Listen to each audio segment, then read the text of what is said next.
Welcome to the Tactical Take. Brodie Dup here with your host, Riff Klitschers. I'm very happy that you came in here, Coach. This is awesome. I'm glad we were able to connect throughout the bat signal to a colleague of yours, and he assured me that, he's a salt of the earth good guy. He'll have no problem coming in. Once I found out you were in this area, I definitely wanted to get you in here on the Tactical Take and have a chat with you. Yeah, this is great. I'm super excited to be here. I mean, to think of someone in Hampton doing podcasts or anything of this nature, I think is fantastic.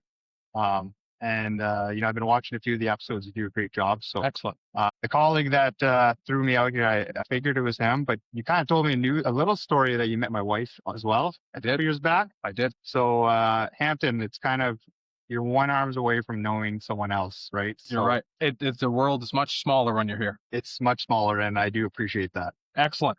Okay. So as I said, here is Brodie Dup. I'll give you a little rundown of his resume. He was the 66th overall pick by the New York Rangers in 2005 NHL. He's had a professional hockey career spanning over 15 plus years through many different leagues. The AHL, he's played in Italy, he's played in Germany, I believe Denmark, and also England, I'm assuming, the EIHL. He's had a long professional hockey career, which is not easy to do. He hails from Manitoba. You are now the Director of Hockey Operations and head coach at Bishop's College School in Lennoxville, Quebec, one of Canada's oldest boarding colleges. We also have one of the oldest schools here in this area, Rothesay, New Brunswick, and it's called Rothesay Netherwood School.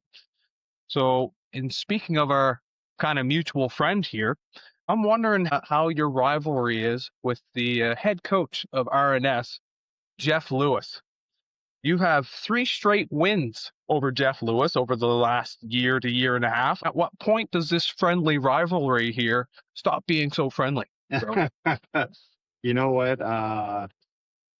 Jeff's a great guy, and he's a tremendous coach. The rivalry with him probably comes more from a personal relationship we have. Perfect. Ultimately, to be fair, I have Jeff to thank for my job. We kind of, if you want to backtrack 3 years ago, he was aware of the job. I was looking then, and he kind of gave me the application. But the rivalry with Jeff is one of respect. I always look at Jeff, look at his program, how well he runs it. It's more about the development is great there, but the experience he creates for those kids is top notch. And I think the collegial feel amongst all the coaches in the sort of the prep world is one of, hey, you know what, it's for the kids, and that's where we leave it. And so in game, you're certainly trying to make some moves to try to make sure you're giving our team the best chance possible. But listen, I'm a competitor, and you always feel good when you win. But, it's at this level, it's never been one where if I don't beat him, it's going to be rubbing it in your face. He's a very humble man. But it does feel good. I mean, he's had his wins over the years as well. To tell you a quick story, our first shift out in Upper Canada College when I was coaching at this level, the first shift of the entire year, they win the face-off. They go D to D. They spring one of their players for a breakaway, and they score. I was like, oh boy, wonder what kind of year this is going to be. But with due time, we came along, and we eventually started playing much better. But it's fun. I love this level. It's been a blessing for me, and it's super fun working with these kids. Excellent. So you've been in this role now for 4 years, is it? Going into my 4th year, yeah. Okay. Where did you first meet Jeff Lewis? Where was this relationship formed? I was out helping with some skates with Gusto. Okay.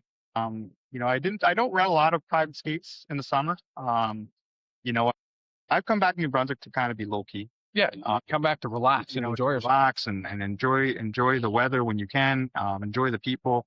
Enjoy some family. It was kind of my time to just kind of try to relax and get away from the game a little bit in that sense. And when I started getting into coaching, I thought, you know what, maybe I'd like to give back. And there's a lot of athletes in this area that I feel they've come a long way since I've been here. I've been here since 2010 or 2011, where I think the game was growing. And Jeff was always kind of like, Gusto's always somewhere, right? So whether it's Jeff, whether it was Jordan, that last summer, I ended up helping him out a little bit, and we kind of hit it off. And I think I think at the time when Bishops was looking for a director, they'd reach out to Jeff to see if he knew anybody. I happened to be interviewing for some jobs. I had just come back from my first coaching role overseas. And my first reaction was, yeah, what's the prep world? I'm not familiar with this. He's like, just take the interview. It's a super good level. It's super fun. It's a lot of work. But I think you'd be very good for the job. Yeah. Yeah. Very rewarding too, I bet. Well, that's great. I'm glad that you did have a chance to cross paths with Jeff, and that it's kind of pointed you in the direction of your current career. He is a good man. Jeff and I have gone, not way back, but he was one of Xander's first competitive coaches back in the U13 AAA level. Okay. And that's where I really kind of got to know Jeff a little bit more. I knew of him through Gusto camps and stuff, and he was more of a unicorn. I wasn't one to approach people then. Once he was one of Xander's coaches, and I got to know who Louis actually was. What a great guy, and his family too. I got to meet his parents, and I love his son Max. They're all good people. And I didn't realize that they're just down to earth, hardworking family people that are from the island. You know what I mean? Yep. I think sometimes you assume people in those positions are hoity-toity or from money, or that's not always the case, right? There's a lot of solid, salted earth people out there. So, yep. I mean, that's the optics of the private world. Yeah. It's that was my first thought going in, right? And I sort of came from the hockey world. Yeah. Right. So you're right. Louis salt of the earth guy. Just kind of met his son over the weekend. I mean, I met him briefly, brought him up for a weekend up in the townships. Okay. He didn't end up playing against us. I think he dressed one game, played a few shifts. I actually jumped on the bench at Andrews. He was playing the first time I met him, but seemed like a super nice kid. Yeah. What a cool situation now that they're going to find themselves in. It's amazing. It's amazing. It is. Listen, away from the ice, who's more competitive? Would you consider you more competitive or Jeff Lewis? I mean, to be probably myself. Yeah, there we go, bro. Talk about it. Louis seems pretty even keel. I haven't really seen Louis in a situation where he's really showed emotion. Yeah. It doesn't mean he's not competitive.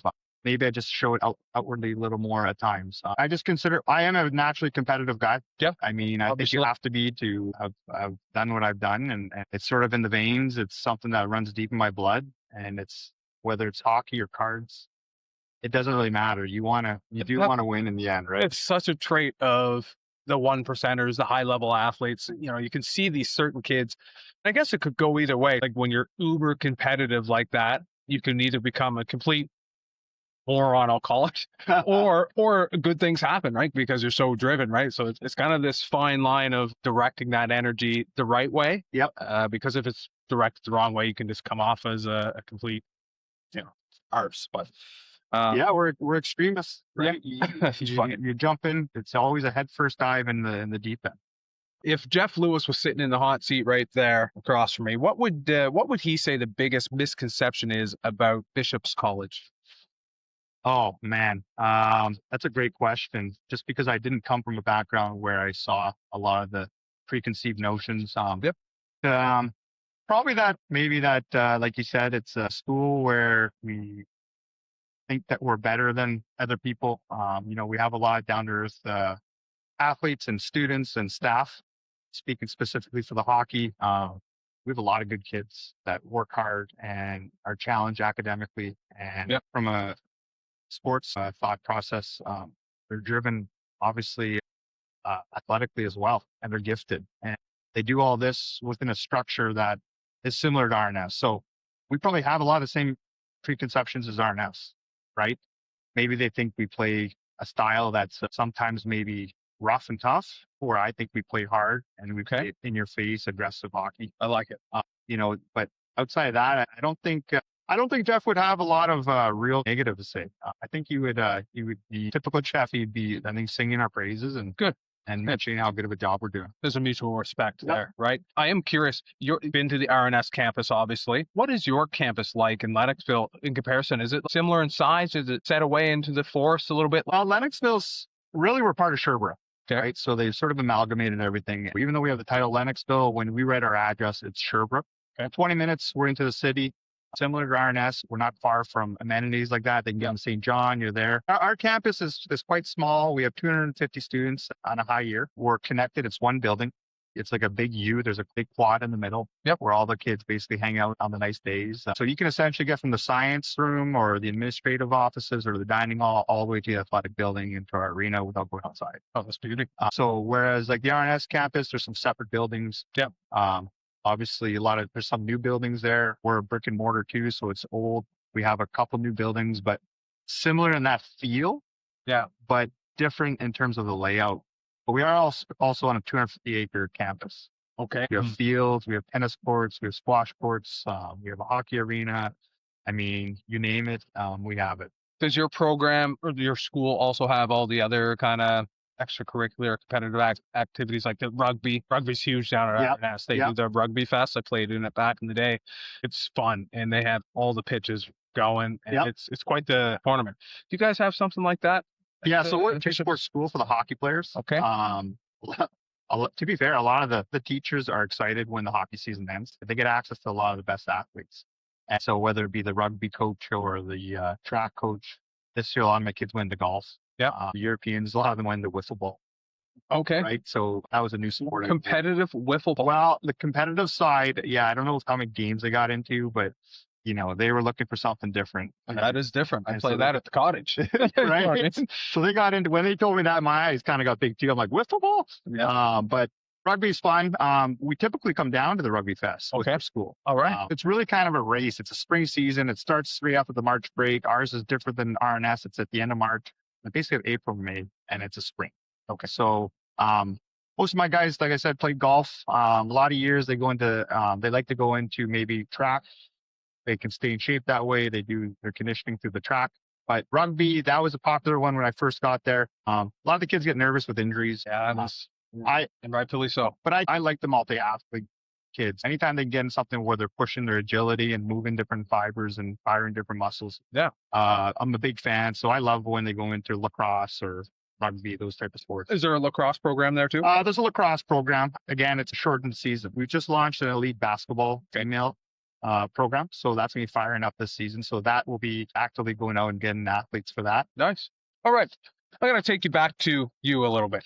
I want to take you back to your childhood and your journey through youth becoming pro athlete. Were you a Pee Wee AAA guy? Okay. What were you playing? Okay. So first of all, I grew up in a village of 250 people. Okay. What's it called? Saint Lazare. Saint Lazare. And that's in Manitoba? That's in Manitoba. Okay. Right. So in those days, my dad was my coach, but we would essentially have 8 players. Okay. You need 10 minimum. Yep. To run a Hockey Canada program. So we would basically have to go ask families, can we just register your son? Just to get the It's not numbers. going to cost anything. Yep. Right. We'll pay the fee, whatever it's got to be, but we just got to get the 10. Put a name on the list. Put a name on the list. Right. So I was in a great age bracket. I played up a lot. I was always in my second year. In those days, it was 7 and unders, 9 and unders. Yep. And so I would play up. When I would be a major in that year, I'd always play games up. Okay. And I played a lot of hockey. Ice time was never a complaint. And one of the coolest things was the rink was in my backyard. Dude, my dad was the mayor. Okay. Right? And I had the combo to the rink.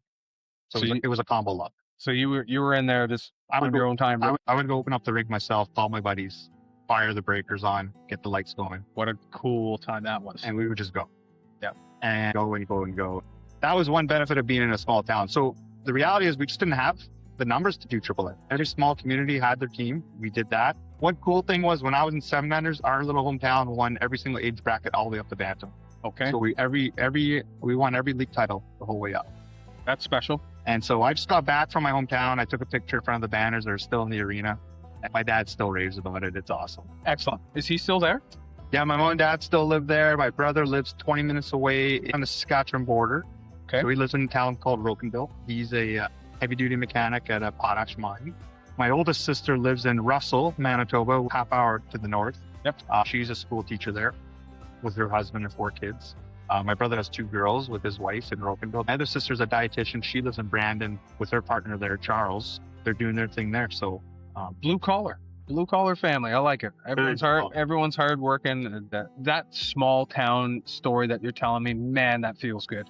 There was a coach in here earlier, Andy Bezo, and he was talking about his childhood and how the rinks used to be in St. John where you could go and essentially bribe the rink attendant, like the Zamboni guy, to get some free ice, right? But there was always like this time that the rink was open to kids to come with sticks and go just play pickup hockey, right? You could just go in there and play. It seemed like it was more of a community-based thing back in the day, a little bit like yourself having the combo to the rink would have been amazing, right? Just to go show up though and call up your buddies and put the sticks in the middle of the ice, fire them to either side, and play shinny, essentially. It's like a core memory for me. Yeah, like, man, that's special. It's kind of, I don't know if it's missing, but it's not the same. Now the kids are doing it on outdoor rinks and ponds around as usual, but access to the actual facilities is not the same as it used to be, it seems. No, I never had a morning practice. Growing up, it was my earliest practice was maybe 4 o'clock. Definitely. Wow. And it would be a race home from school, straight to the rink, and go on for practice. And access has become a big problem. Yeah, obviously, because you hit the nail on the head. I remember, 5 nights a week we'd be at the arena. 13-year-olds all the way up to 40, 50-year-olds, sticks in the middle. Everybody be out there. Unreal. The guy who looked after the rink, Eddie Hoole, has probably touched more athletes' lives than anybody could have. Eddie was a salt of the earth guy. He'd come and flood for you if you needed it, or he would stay all hours of the night, whatever it took. Just loved it. Loved the game. And we would have people in my town. They would come watch us play shinny. Yeah. And we called it general hockey. I didn't know what shinny was. I looked like, when I left, they're like, shinny. I'm like, what's that? And general hockey, like, no, it's shinny. So I kind of have to learn the verbiage a little bit. Yeah. But we did that almost every night growing up. That was the thing to do in the winter. Natural ice. We don't have artificial ice. Oh, wow. Thank God it gets cold. Yeah, for sure. And it's very cold there. And it's very cold most of the time. So that's good. We kind of it's not natural ice, but there's a barn down in St. Martin's. I don't know if you've ever I've never been to that one. No. No. If you're here in the winter, everyone probably won't be. But if you are, go check out that St. Martin's arena. And it's like it's a miniature ice surface.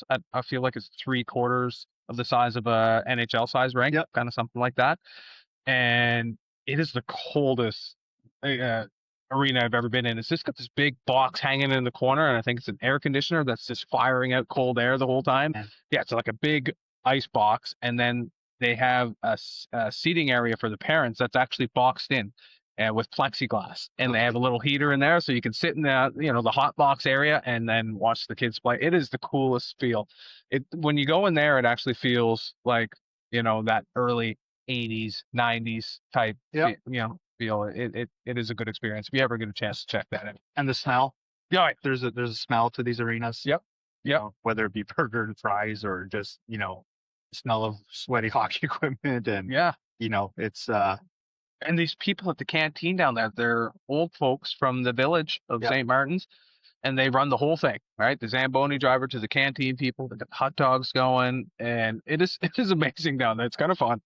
Yeah, I gotta get down there if I'm ever here for a winter. But the heaters. I'm just thinking back, the penalty box, running tournaments, being the penalty box with and it's like minus 35 looks like. So cold. So you've got this block heater just blowing on you in the penalty box. You kind of stay warm. You almost want to go to the box just to get a little heat. Yeah, exactly.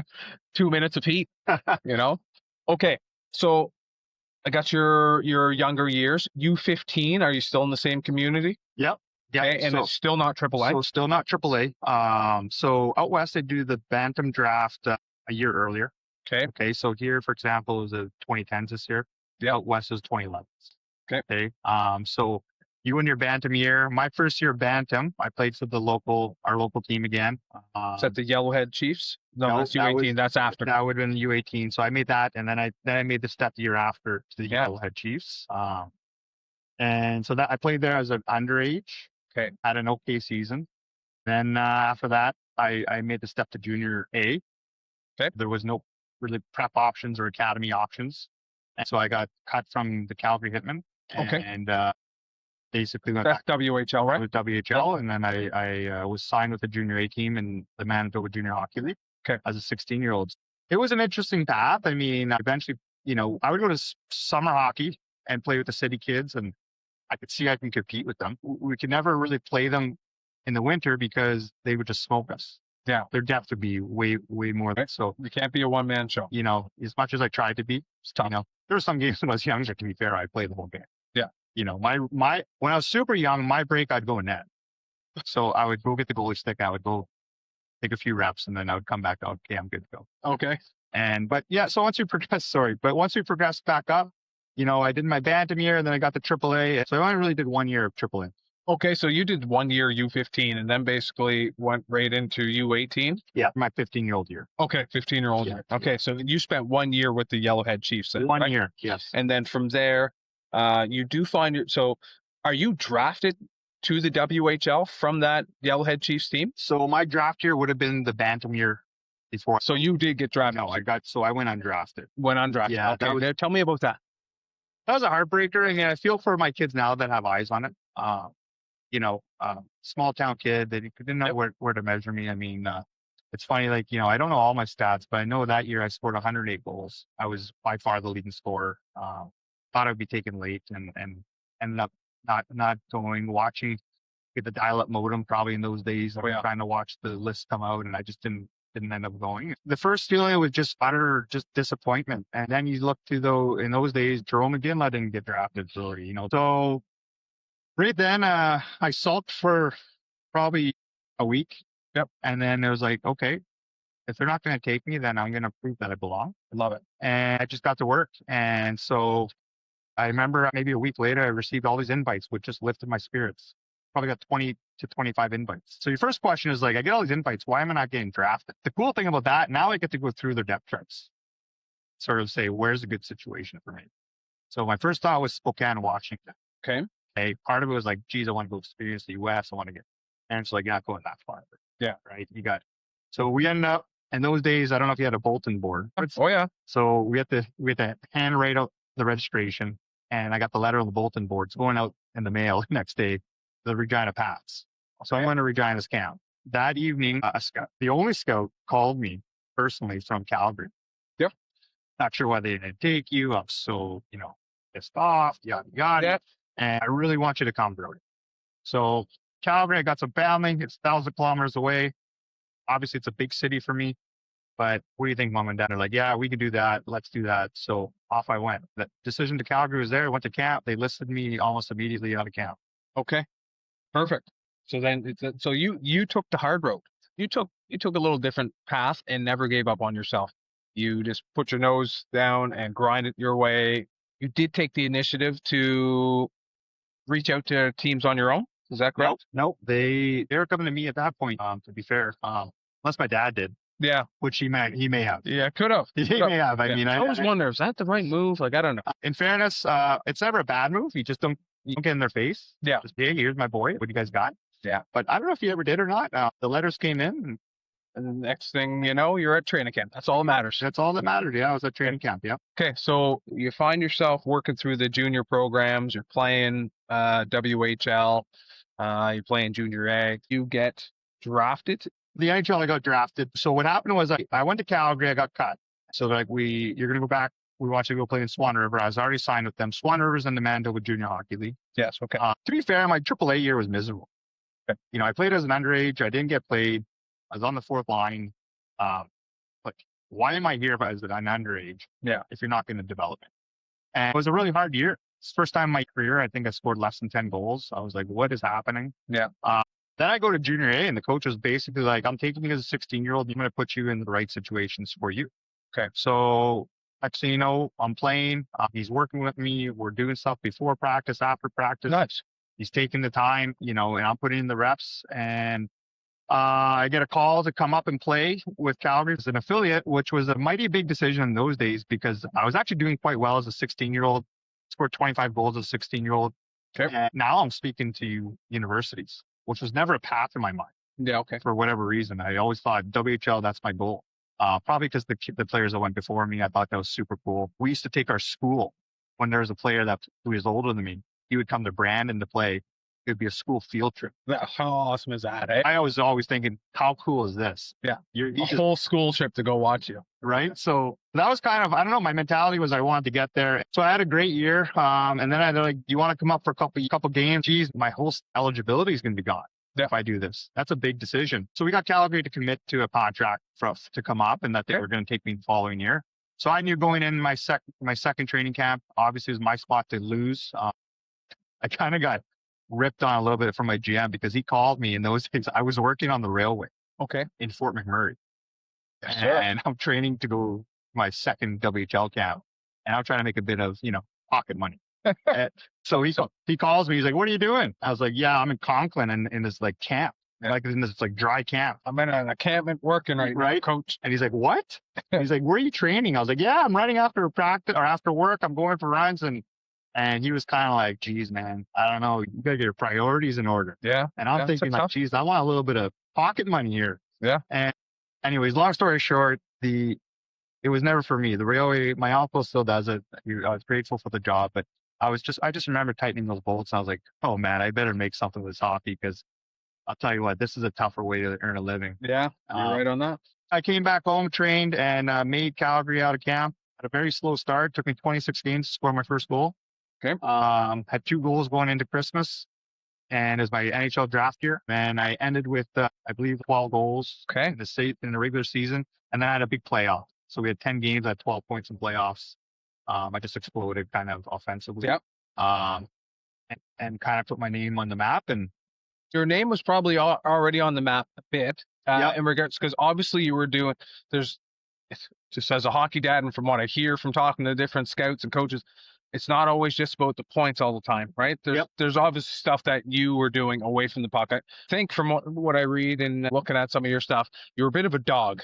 You had to have some dog in you, right? And that stuff stands out, being the good teammate. You don't earn captain's the C on your chest the way you did without having that in you, right? It is very important that you do show when it matters. That was playoff time for you, where you go off and it's like, oh, there it is. We knew it was in him. Yep. Where's it been all season? Oh, there it is, right? That's obviously what got you on the radar of the Rangers. And next thing you know, you're getting a phone call. Well, the cool thing is, I'm getting a phone call just to touch on Calgary. Let's face it, the kid from Moose Jaw, a lot of the scouts are waiting until he comes to Calgary. Yeah, right. So I get the extra exposure. So that obviously helped me with getting eyes. The second half is big in playoffs. I remember being at home. I'm so from my buddy's house.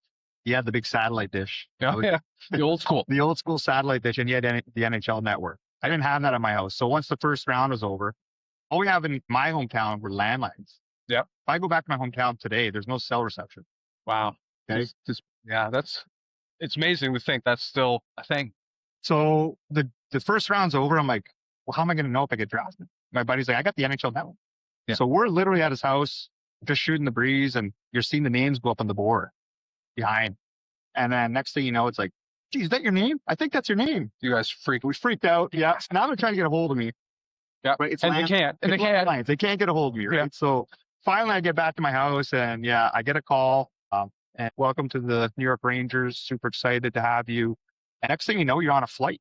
3 days later, you're flying out to New York. You're going to the development camp, and you're getting put through the paces. And it's an eye open. Yeah. Wow. I thought I was in shape. I thought I was ready.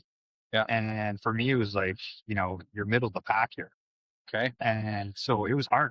At that development camp, if you can recall, are the veterans there? No. It's just all the draft picks, free agents, signings, I'm assuming, and you guys grind. It's all young. Yeah. Okay. Was there anybody in particular that stood out that kind of made you think, okay, there's levels to this game and I need to up my game? Well, I mean, of course, you're always comparing yourself. I mean, Callahan, Ryan Callahan was there. Yeah. You're kind of looking at, there's all this crop of players coming through that you've sort of known through the junior ranks anyhow. Yeah. But when you actually get to see them behind the scenes, I mean, you belong there. It's not to the point where, like, Mark Stahl was the first rounder. You're kind of like, okay, I feel like I can compete with this guy. But there's something there. What is he doing that there's so much hype around this guy? Mm-hmm. Just such detail of work with his stick, and hard to beat one-on-one, and, just the way he can angle and put you in the situations where he wanted you to go. So, he's a D man. I was a forward. So that was kind of me going up against him. Then there's other forwards you're looking at, some of the Russians. I remember my second one when Artem Anisimov came in. I was like, man, this guy, his skill. If I had those hands, he just, puck was on a stranger. I don't know. Whatever he did, the puck just stayed on. Some guys have that, eh? It's crazy. And so everybody had a different element. But the biggest thing that gets you over the top at that level is confidence. Mm-hmm. You have to believe, eh? That's a separating factor. Yeah. At the end of the day, everybody aside from the top 6 in the NHL, right? You got your first 2 lines. everybody's fighting for those bottom 6 roles. Yeah. American Hockey League and National Hockey League, and it's mindset. Yeah. And it's yeah, I belong here. I'm here. I know I can play here. You know, I don't feel out of place. I don't look at the other guys and put them on a pedestal. I look at them as if I'm better than them and I could beat them. That's it. They're just a foe, just someone that's it. You're an equal and you gotta work. Yep. Yes. Right. So there's levels of respect. I grew up with a bit of an old school soul. So you're on the ice with Yummer Yager at camp. I mean, my style play, what am I gonna cross check this guy? Yeah. You know, there's that element. It's like, but then if you don't, he makes you look like an absolute fool. Yeah. Right. So you gotta find that. You gotta live right on the edge. Right on the edge with those special players. Yeah. And then you got to understand every single other player, it's on. Yeah. It's on. I'm here for your job. I like it. And that's it. That's got to be your mentality. Without that, you're not going to survive. Bit of a pack mentality. Do you believe that mentality, you know, should kids be implementing that into their mindset now? Let's call it U15 hockey, U16, U18. Should they start thinking that way now where it's like, yeah, this is a practice and these are my teammates, but listen, practice should be harder than the game. Is that the mindset that these boys should have? Do you follow Tom Brady? Yes. Yeah. I mean, yeah, any warrior, any elite athlete, any top 1% of the 1%, that's they can't turn it on. Okay. And I get it. Like most people, you got to have an off switch at times, right? But when you're on the ice, it's got to be with intentional about why you're out there. What are you doing? You know, you can't be buddies in the sense where you can't slack off in practice. Yeah, friends off. They don't respect you for your competitiveness, then, you know, they're in the wrong sport. Yeah. There's a house league for that, you know, to be fair. I like it. Which is great. House league's great. Yeah. It's a great sport. I think we should share it. But once you start getting into those tiers of competitiveness, you need to have that dog mentality in practice. And the game needs to feel reactionary and it needs to feel easier. And the reps you've done, you can see, it'll validate why you're doing them. But the competitiveness in practice is the biggest thing for me that we preach to our players all the time.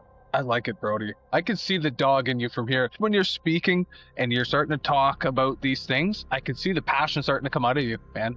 And brings an emotion out. I mean, it does. It's there. I can see it in your eyes. Yeah, it's like your eyes kind of changed. Oh God, am I okay over here? No, it's awesome. That's good. It's good for the young players to hear that. You know, we'll hear that sometimes, and it's in the parent world. I've heard parents say this, well, why is he going so hard in practice? Right? I've heard that about certain players. One in particular, I love giving him his flowers, Brendan DePlussy. This kid's a dog, right? He's just, maybe there needs to be a bit of an off switch with him, but it doesn't matter if it's his teammate or the opponent in a playoff game. He kind of treats them all the same. Sure. Right? Like in practice, this guy is going, man. He's forechecking, he's hacking, he's yapping, his mouth is never stopping. He plays practice just like he plays the game. Right. And when we play pro, it's professional courtesy. Yep. Right. So I'm not going to put you in the boards from behind. Right. If I'm going to shoot the puck and you're in a vulnerable spot where you're going to take it off the face, right, you got to have some awareness. Yes. I'll tell you what, when you go to pro skates in the summer, what people don't understand is if I lose the puck and we're just playing shinny, it's on. We're fighting like tooth and nail to get that puck back. Yep. So much more fun with the puck, right? But you can't handle it. Pro players, they can't handle it. They can't handle losing the puck. Yeah. You know, and whether it's a point of pride or a competitiveness, whatever you want to call it, dog, there's really no off switch once you get on the ice. Even if it's just a friendly game of shinny, it's still, you know, it's fun until there's 5 minutes left and you've had this fake score you've been keeping track of and it's 6-6. It's all right, boys, there's 3 minutes left. And then it's like, okay, next goal wins. Right? Yeah. And even in summertime, I miss those times. I mean, those are so much fun. Yeah, that's great. Okay, you do the development camp. You meet with the management team of the Rangers. You know that your path isn't in the NHL right at this moment. Do they assign you to the AHL team? Is that how it works? My first year, they send me back to junior.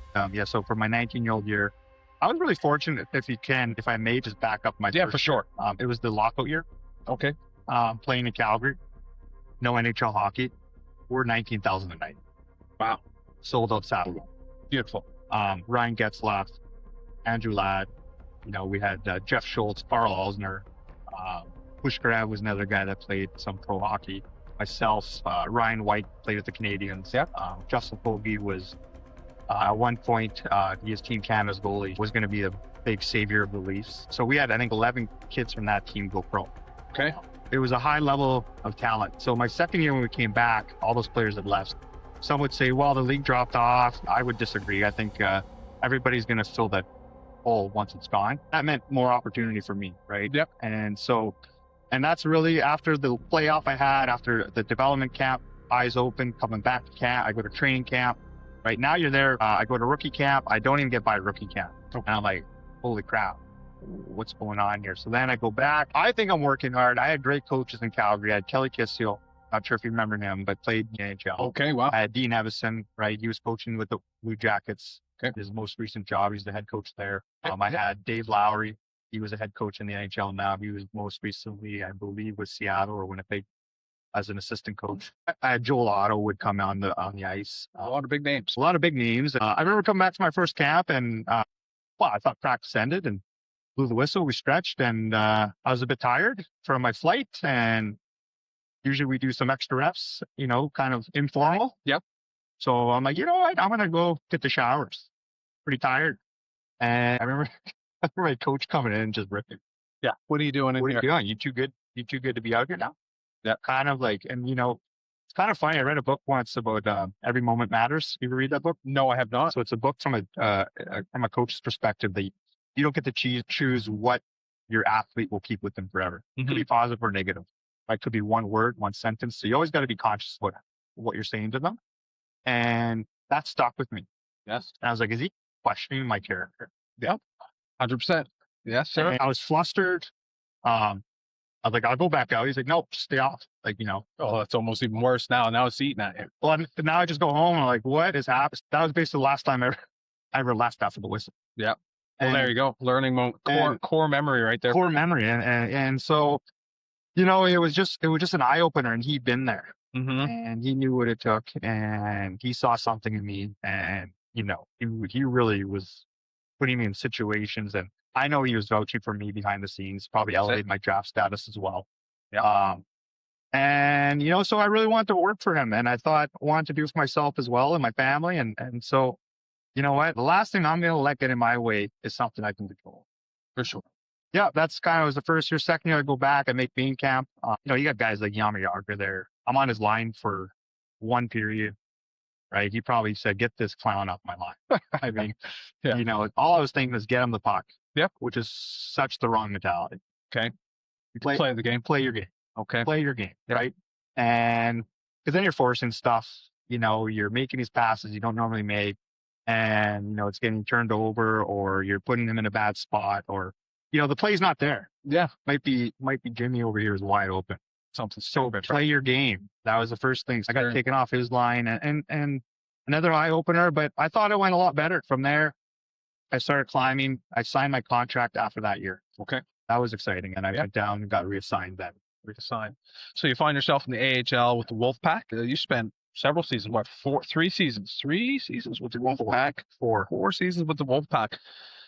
Your time in the AHL, I mean, that's high level hockey still, man. Like that is, you're all right on the cusp, all right? Yep. You get called any game, I'm assuming, right? What was that like? Can you tell me, is it a bit of a goon league too, though? It was. I mean, even when I came in, I started on the fourth line, and I got these two super heavyweights I'm playing with. So I'm playing, also I'm 6'5", and I played a rough game already. They're basically, you have the full green light. And the problem is you're playing against the other team's fourth line. Yeah. So every whistle, there's a scrum, and you just don't want to get paired off with the wrong guy. There were some tough guys. Frankie Lassard, Mitch Fritz, Josh Gratton, Brandon Sugden. The list goes on and on. That was just on our team. Kevin Westgarth was in the rivalry team. Every team, Yablonsky, Nasty Marasti. Nasty Marasti. Yeah, John Brasty. Yeah, he was a mean SOB, man. This guy could take a punch, and you couldn't hurt him. Yeah. And it was a tough league, man. It was tough. There was good high-end skill. We played in a tough division, in the Atlantic Division. Yeah. But it was true, man. And they started weeding that out a little bit. Now, if you go back to the American League, I would probably be on more of the tougher side of the game in terms of that. But it wouldn't be a heavyweight probably, because there's still some of those guys left. Yeah. They can play now. Yeah. some of these Heavyweights guys with mitts. couldn't really, cross over. Yeah. And you're like, wow, geez, but if I wouldn't want to get caught paired up with. You spent time in the AHL many years. I want to push you forward. Eventually, you go to Italy. Yeah. What brought you there? I got traded to Milwaukee. The year before, had tore my Achilles tendon. Had a tough year. NHL locked out again. I just came off a year. I played my first game in the NHL. I had a 40-point season, feeling good about my game. Got traded to Nashville and thinking, you know what? I'm in an organization now. In those days, they could barely get to the floor. Okay. So they're using the system. Yep. New York was always at the ceiling. I got a shot, and then things just didn't go as well as I'd planned. Injuries happened, but Yep. it just hurt me that year. And the following year, the American League was being picky about the veterans they're bringing in. Yep. My status changed. Are you familiar with status? No. Okay, so once you play 285 games, you get a veteran status. Okay. Only, so I don't know what the rule is now. I think in our days, you can only dress or sign 5 veterans. Okay. Okay, it protects the prospects. Yep. So my veteran status also changed that year. So sometimes you'll have players, they'll be at 284, 7 games left, and they'll be like, scratch me the rest of the year. Yeah. Just to keep my status. Yeah. So my status flipped, which is harder to get a job, and it was a lockout year. Just got engaged. Yeah. I thought, you know what?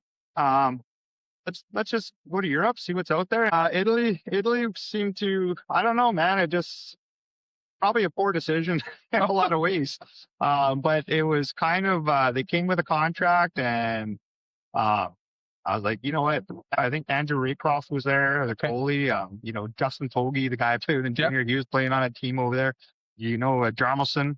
Okay. He played the Blackhawks. Remember him, a D-man? So there was like some players going. So I was like, you know what? I'll go. I'm going to come back there in a moment because we bypassed something I want to talk about. When you finally got the call that tonight's the night, you're suiting up with the New York Rangers. Yeah. Tell me that feeling, dude. Yeah. Well, I've been waiting in the minors for a while, having good numbers, and felt like I deserved a shot. And I never lost belief. Just kept working, kept playing. And I'm at the movies with my wife, and they're trying to call me on silent. And coach's wife calls my wife. Okay. And it's basically, do you have any idea where Brodie is? He's like, yeah, he's with me.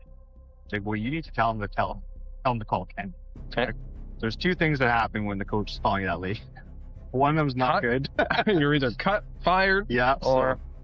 So I remember him just, hey, what are you doing? I said, just left the movie theater. He said, well, listen, I got some good news. Pack your best suit. You're getting called up. You got a flight at 6 a.m. tomorrow. Deadly. So, okay, so you're racing home. It's a late flight. It's a late movie. So you're home. It's like 10:30, throwing stuff together. So get dropped off at the airport. I fly down to Raleigh, North Carolina.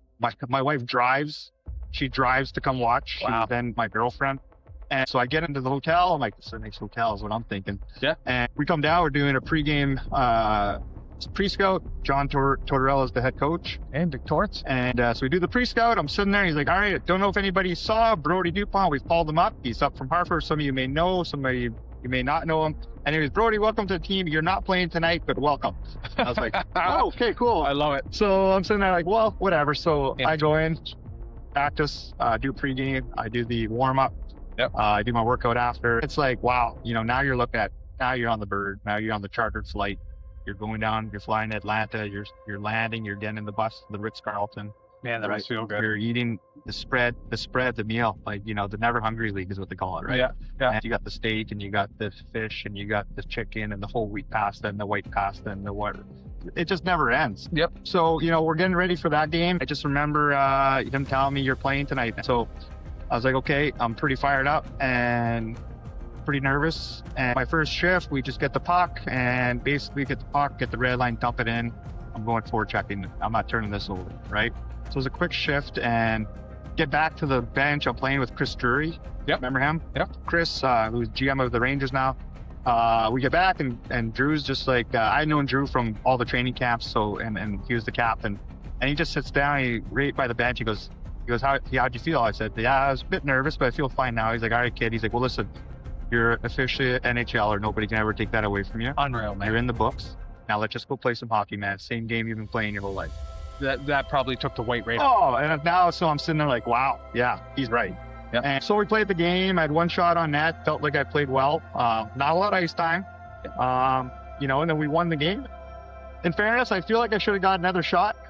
They called up another kid too, and they want to try the Russian out. And it just the timing of it. We played that game. I took warm up in Washington, then we flew to MSG, took warm up in MSG. So the cool thing was taking warm up with Ovechkin on the ice and all these guys, right? One quick story about my first warm up was Hank was in that. Lundqvist. You want to talk about competitive guy?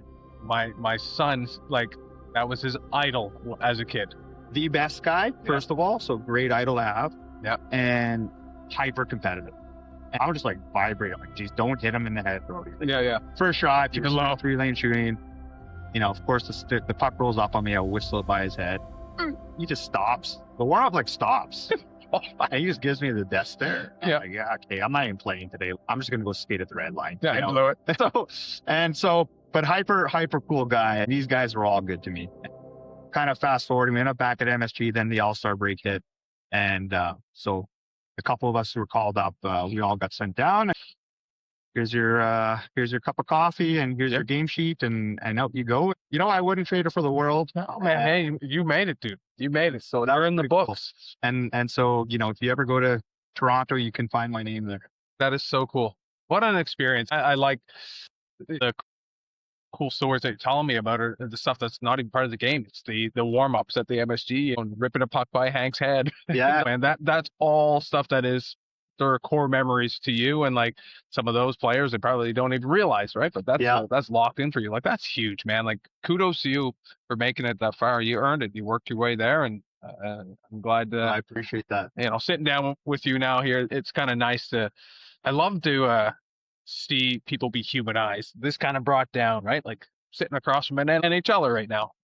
But you're just a cool, down to earth dude that loves the game like everybody else, right? Well, I think it was the way I was brought up as well. Right? Yeah. That had a big impact on my life. One cool story about when I was in the American League, Philadelphia used to have a American Hockey League team called the Phantoms. Okay.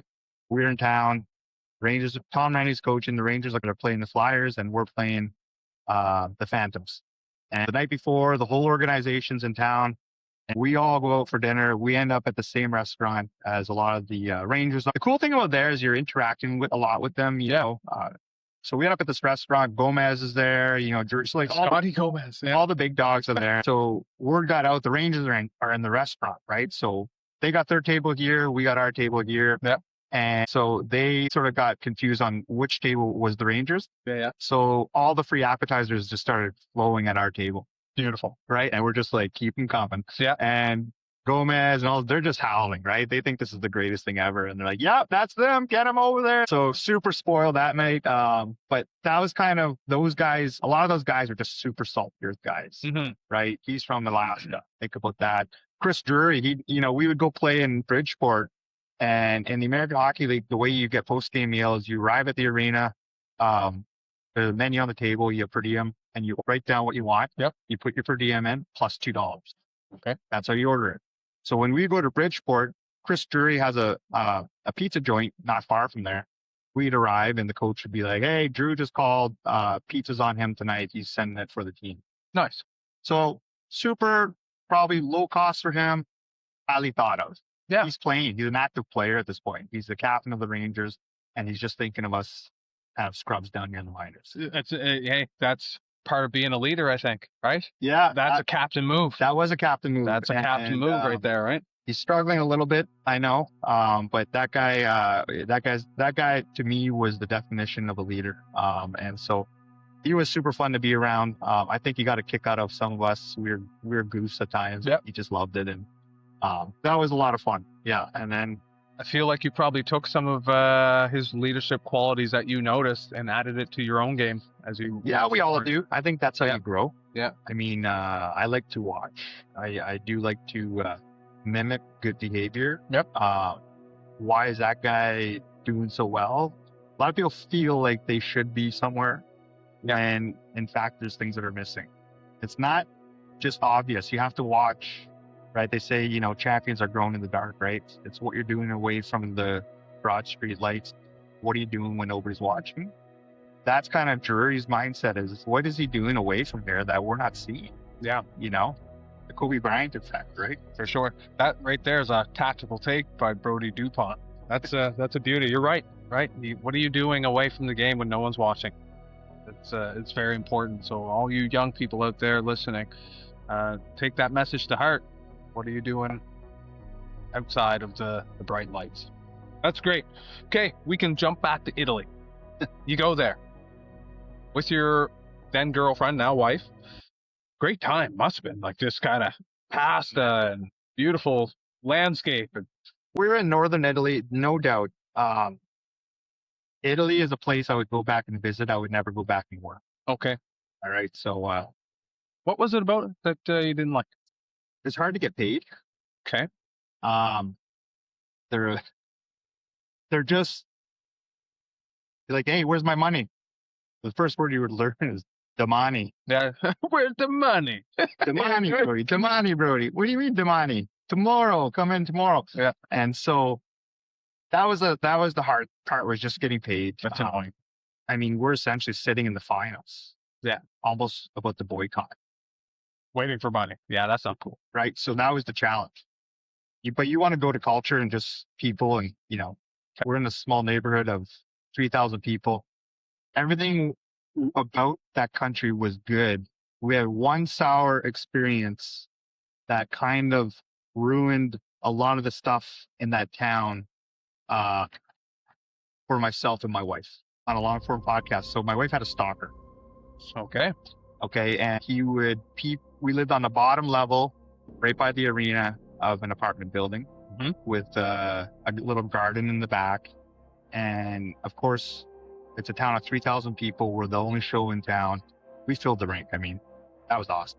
So they knew who you were. They knew who we were. They knew our schedule. They knew all this. So when we would leave on the road, basically be 2 a.m. and there'd be a guy looking. We had a big bedroom window, and there'd be a guy peeking through the window staring at my wife. Then fiance. Guys playing with fire. And so this was an ongoing thing, and it would always be when I would go on the road. Yeah. And That's scary, man. the cops didn't speak English, right? We're in a smaller town. They speak Italian. We speak French. It wasn't enough to communicate it. So that became hard because this became a regular pattern. Yeah. And as the year went on, I got hurt and I'm at home. And I remember the one night, but the team goes on the road. I'm left at home. He must not know that I didn't go. He saw it. Oh yeah. And What a grease bag. so we have this back door that goes into our garden, and it was my wife's happened to be her birthday, so I made her a cake, and she was like about to blow out the candles.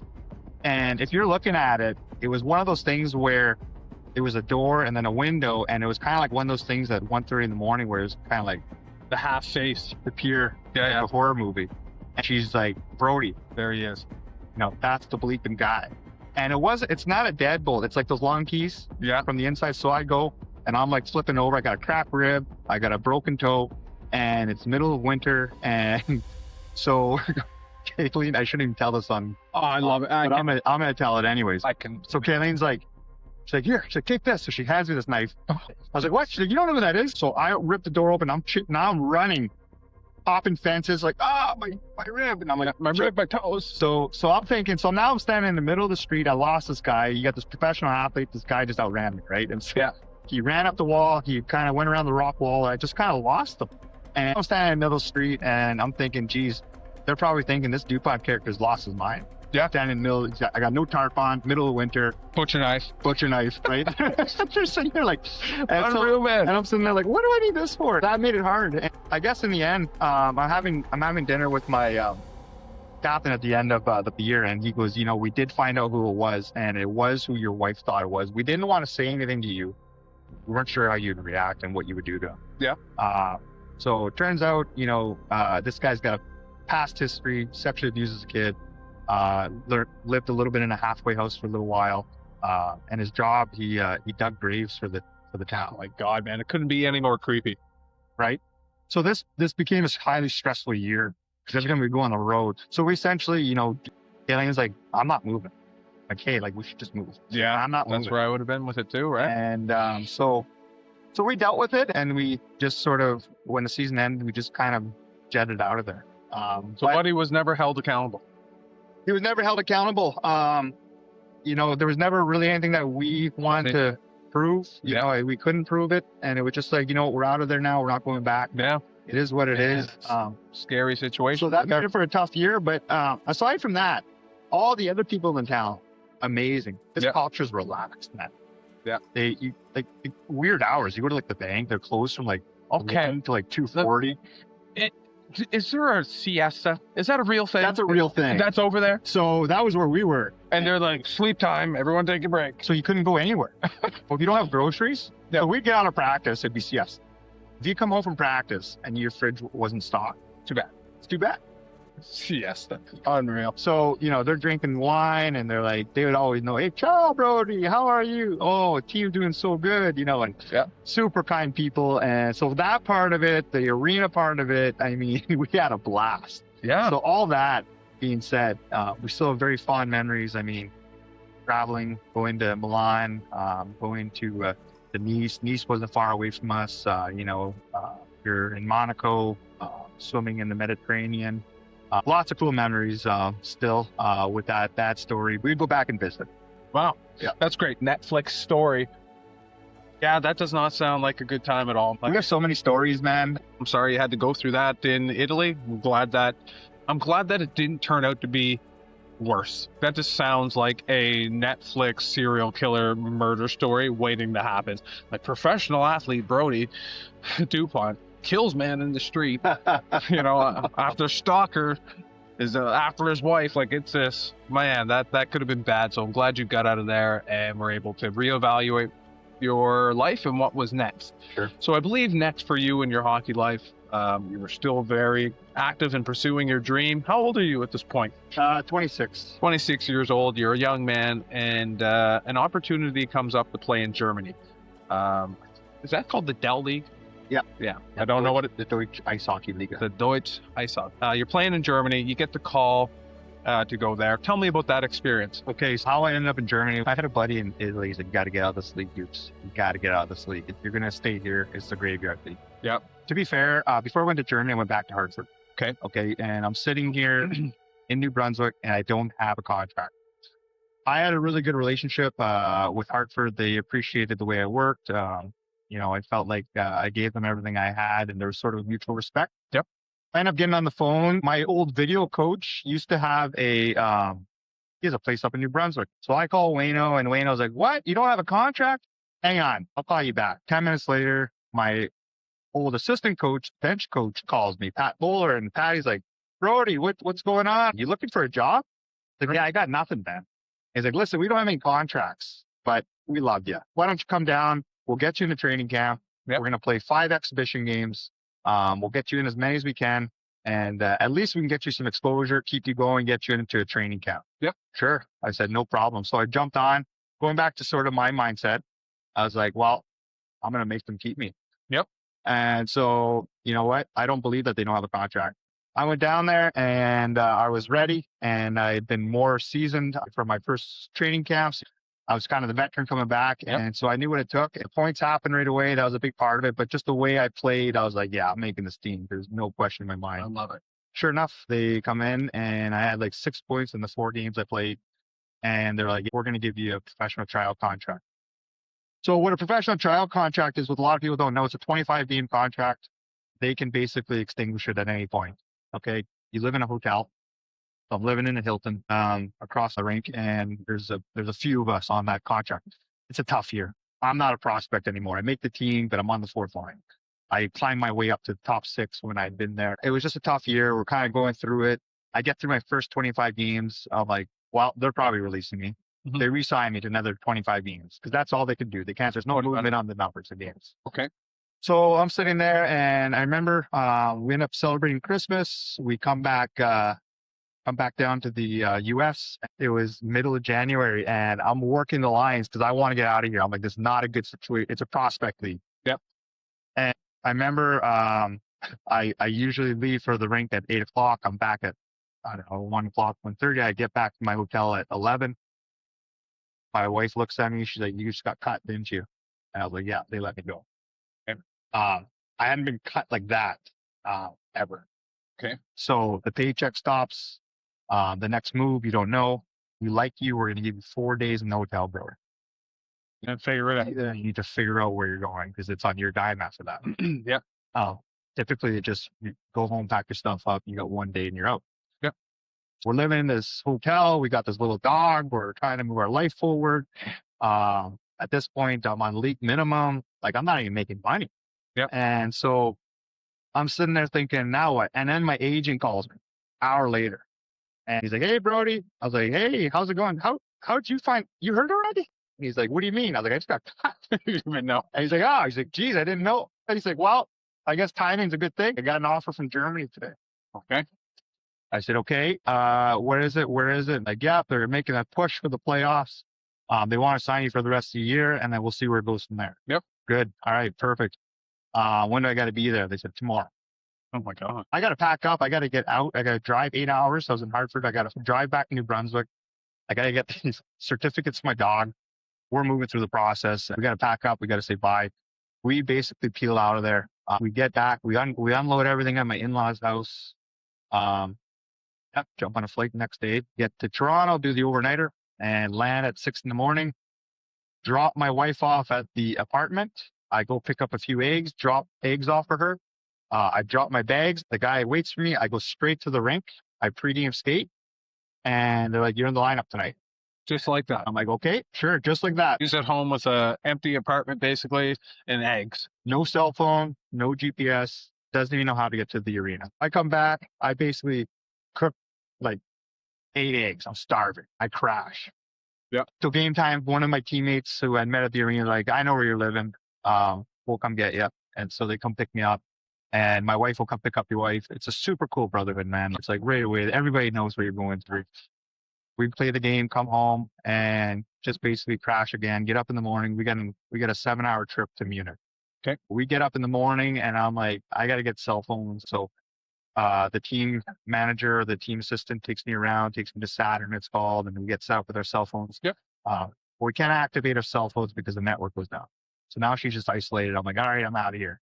Kudos to her because she's been through it. Listen, She has been through it by the sounds of it, my man. you got to have a wife that's supportive, and it's hard. It's hard in our world. Yeah. People don't understand that part of the world. You see a lot of divorces, and you see why. I mean, She is packing up off of a phone call. I'm cut, and then I get another phone call. Like, unreal, man. Good. Like, what a saint. wait till we get later in my career. Okay.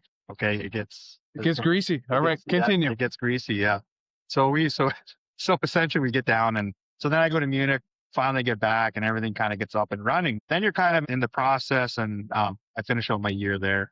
They offer me a contract immediately. I didn't even barter with a ton of them because I was just so overwhelmed with the prior year. Yeah. I was like, I just need a contract going into summer and knowing where I'm going. Yeah. You want to be financially stable. I took the contract. That was that was some of the best hockey, most fun hockey I think I played throughout my whole career. You had a great time in Germany then. You end up working out, so you had some long-term contracts. Yeah. Good. So Germany was good. Tell me about some of the perks, because I think a lot of kids around here, everyone has the dream of going to the NHL. It's not realistic for everybody, but pro hockey isn't off the menu, right? For the guys that still are grinding and put in the work, I'm assuming it's an option. Like, do you have to be an AHL player to even have a sniff in the Dell League, or can you grind there from other places? You can't. Yeah. I will say this: you are seeing the young athlete. So it used to be that was an older league. Mm-hmm. It used to be you play, you push for the AHL, didn't work out. I'm going to Europe. Now some kids are like, I'm not going to grind. I'm going straight to Europe, right? So the league's kind of because it's changed, it's evolved, it's gotten better, younger. Yeah. But typically, you know, in hockey, typically you end up kind of in your category. Yeah. Right. So it's like an older American Hockey League with guys that played maybe 100 to 200 NHL games are in the Dell. Okay. And then you got Sweden. So that's going to be some similar categorized imports, but they're so deep in the Swedish players that they're going to have a very strong league because they have so many good Swedish players. Yeah. Right. So Finland's similar to Sweden. Denmark. Right. Denmark's okay. They don't have much depth, but they have the imports coming there are more high-end ECHL players that maybe bottom American Hockey League player, right? So I was kind of following that league towards the end of my career, right? So is it impossible? No, you do see guys come out of strong ECHL situations come into the Dell. Could be on a situation like I needed, and it's like, wow, he could play here. Yep. Because there's a lot of skilled players that just don't get the right opportunity. Yeah, a lot of timing. Timing's a big element of it. So it does happen, but it certainly was. I mean, I had 5 years of American Hockey League, Italian after the back to American Hockey League. That's kind of what was my segue into there. Yeah, for sure. So that was fun. I mean, that league was, you play less games than the American Hockey League. First of all, it's easier on your body. Yep. The American Hockey League, when I was there, listen, I have fond memories and I love my teammates, and some of them will be forever friends of mine. Yep. It's very cutthroat. Yeah. So Business. the team aspect is harder to put into place as a culture because everybody's goal isn't to win the Calder Cup. No. Everybody in that league, their goal is to get to the National Hockey League. It's a stepping stone. So there's a lot of guys that get jealous when you get called up or pissed off when they don't get called up for or whatever. To be fair, a lot of good guys in hockey. There's so many good people in hockey, but there's some guys out there, they'll cut your knees out to get to the next level. Yeah. You see more of that in the American Hockey League. The DEL is basically American Hockey League level, maybe stronger because it's more seasons. Yep. But there's more of a team aspect. Okay. We're all there and we've all done it. Most of us are a bit older. We've kind of done that grind. Yeah. And now we want to win something together. Yeah. Right now there's actually it's kind of back to, it's fun again. Maybe a little less cutthroat. So my first game, I get there, a game I'm talking about, we're getting ready to go out for warm-ups. I'm lacing my skates up. And this place is going off charts. Yes. Like what's happened? Like, no, they're like, the arena's full already, Brodie. Like, what do you mean? These guys, they show up early. They show up early and they're banging the drums and they're chanting. And glorious, man. So I always tell people I got shivers 2 times in my career. Once it was stepping on the NHL ice for the first time for my game. And then the second one was when I stepped on the ice for my first DEL game. I think, sorry to interrupt, I'm pretty sure I saw like a Instagram reel of the Dell League and the big drums and stuff that you're talking about, and the crowd's going insane. They have a chant, and it's all in sync, and it's just like this big pregame thing. Yep. It looked amazing. It's like nothing you'll experience over here. I love our fans, but we don't have those fans. Now, are you watching the World Cup? No. Okay, so I don't really. Okay, so it's like, but I sort of like misplaced soccer fans. Yeah. Right, and so this is their culture. They were loud and so loud during timeouts you can barely hear the coach talk. Yeah. And it's a good feel. It was a super cool feeling. And there was one particular Greek restaurant. I don't know what I did, but I mean, I would just get free meals at this place. The guy just loved having me there. Yeah. I went there like 3 times, and the 4th time he's like, "Hey, I got your jersey, gee, I didn't know you played." And he's like going off. He's like, "No, food's on us." And what a cool experience. Just a cool experience, a good beer, good meat. Yeah. And the hockey was just super fun. You're playing with all these guys we had such a close team. I think like 9 of us are coaches now. Okay. Well, there you go, man. And giving back. That's great. I'm glad that you had a great time there. And it sounds like the perks were awesome. I mean, let's be honest, we all want to make a living at it. Yeah. Germany, you get paid very well. The health systems, it's good. Sure, it's one of the best. So everything's put in place, right? My wife was pregnant there. She was followed quite closely. Okay. I mean, she could just basically walk in and say, "Hey, I'm concerned about this." Yeah, sure, we'll check it out. So there's some perks there. You get a car, you get an apartment, all part of your contracts. You don't have to worry about any of that stuff. You earn net salaries over there. Yeah, so I did read that. Right. So you know what you're taking home. You know what you're taking home, and they pay the taxes, right? The taxes. Right. Like, that's glorious. Right. So, and the cool thing about Germany was there's a law that they can't. So some teams, some countries, they pay the taxes, but they go, any refund, we get it. Wow. The team gets it. Okay. Germany, they can't do that. So in some years, some guys would get, 10, 20,000 euros back. Wow. Just as a top up. What a cool place to play. Yeah. Yeah. And people like, Like, I'm an open book, man. Like, I mean, people are always curious, what are the salaries? Yeah, it's one of the first things I look at, right? Yeah, and you can't find it. Of all these different leagues, it is hard to find, and you always have to do the conversion. It is nice to know, can you make a living? Yeah. And it's not even about, I always think like life is a long runway, right? You don't, like, for the guys that do go play pro hockey or do ECHL for a bit, AHL, grind through Europe and whatnot, just enjoy it. You can plug into real life after that, right? I need to save for my retirement and stuff. Do that after. Do it as, as you're playing, but man, enjoy those years. It doesn't just have to be NHL. No, Right? it's funny. Yeah, that's the goal, obviously. But you hit the nail on the head. Jim Schoenfeld was my GM in Hartford my second year, and I was a victim to it. I mean, I had such that mentality: it's NHL or bust. Yeah. And he pulled us all aside and he gave us that speech about, boys, just enjoy the journey because you're going to blink and it's going to be done. It's just 10, 15 years and it's over. He was super cool. He was just like, some of you're not going to make it because of that. You're in a bad situation. Yeah. Some of you're not going to make it because of injuries. I'll be honest. Some of you aren't going to make it just because you're not fucking good. Simple as that. That's the hard truth, right? That's what he told us. We're like, got to hear that. He's like, that's just how it is, boys. That's the reality. The biggest thing was enjoy the journey. Enjoy the time with your teammates. Enjoy the practices, right? They always say the destination's the goal, but it's the journey. Yeah. Right. 100%. That you really need to embrace. And then having the experience now that you have of doing that for 10, 15 years, and you're taking it to the coaching role, right? You're now a director of hockey. You've got all these young Bambis looking at you, trying to do the same things you did, and you have a wealth of knowledge to help guide them or light the fire or know if they even have the fire, right? Like there's a lot of experience there. There's a lot there, yeah. Yeah. Well, that's awesome. I'm glad you shared some of that. You end up in Denmark for a bit. You find your way to England at some point. Sure. I'll let you take it from here. You can just take me through where you want to go next within your pro career to what led you to coaching. Okay, so coaching, I knew I wanted to stay in the game. Yeah. I started journaling last 10 years of my career. Okay.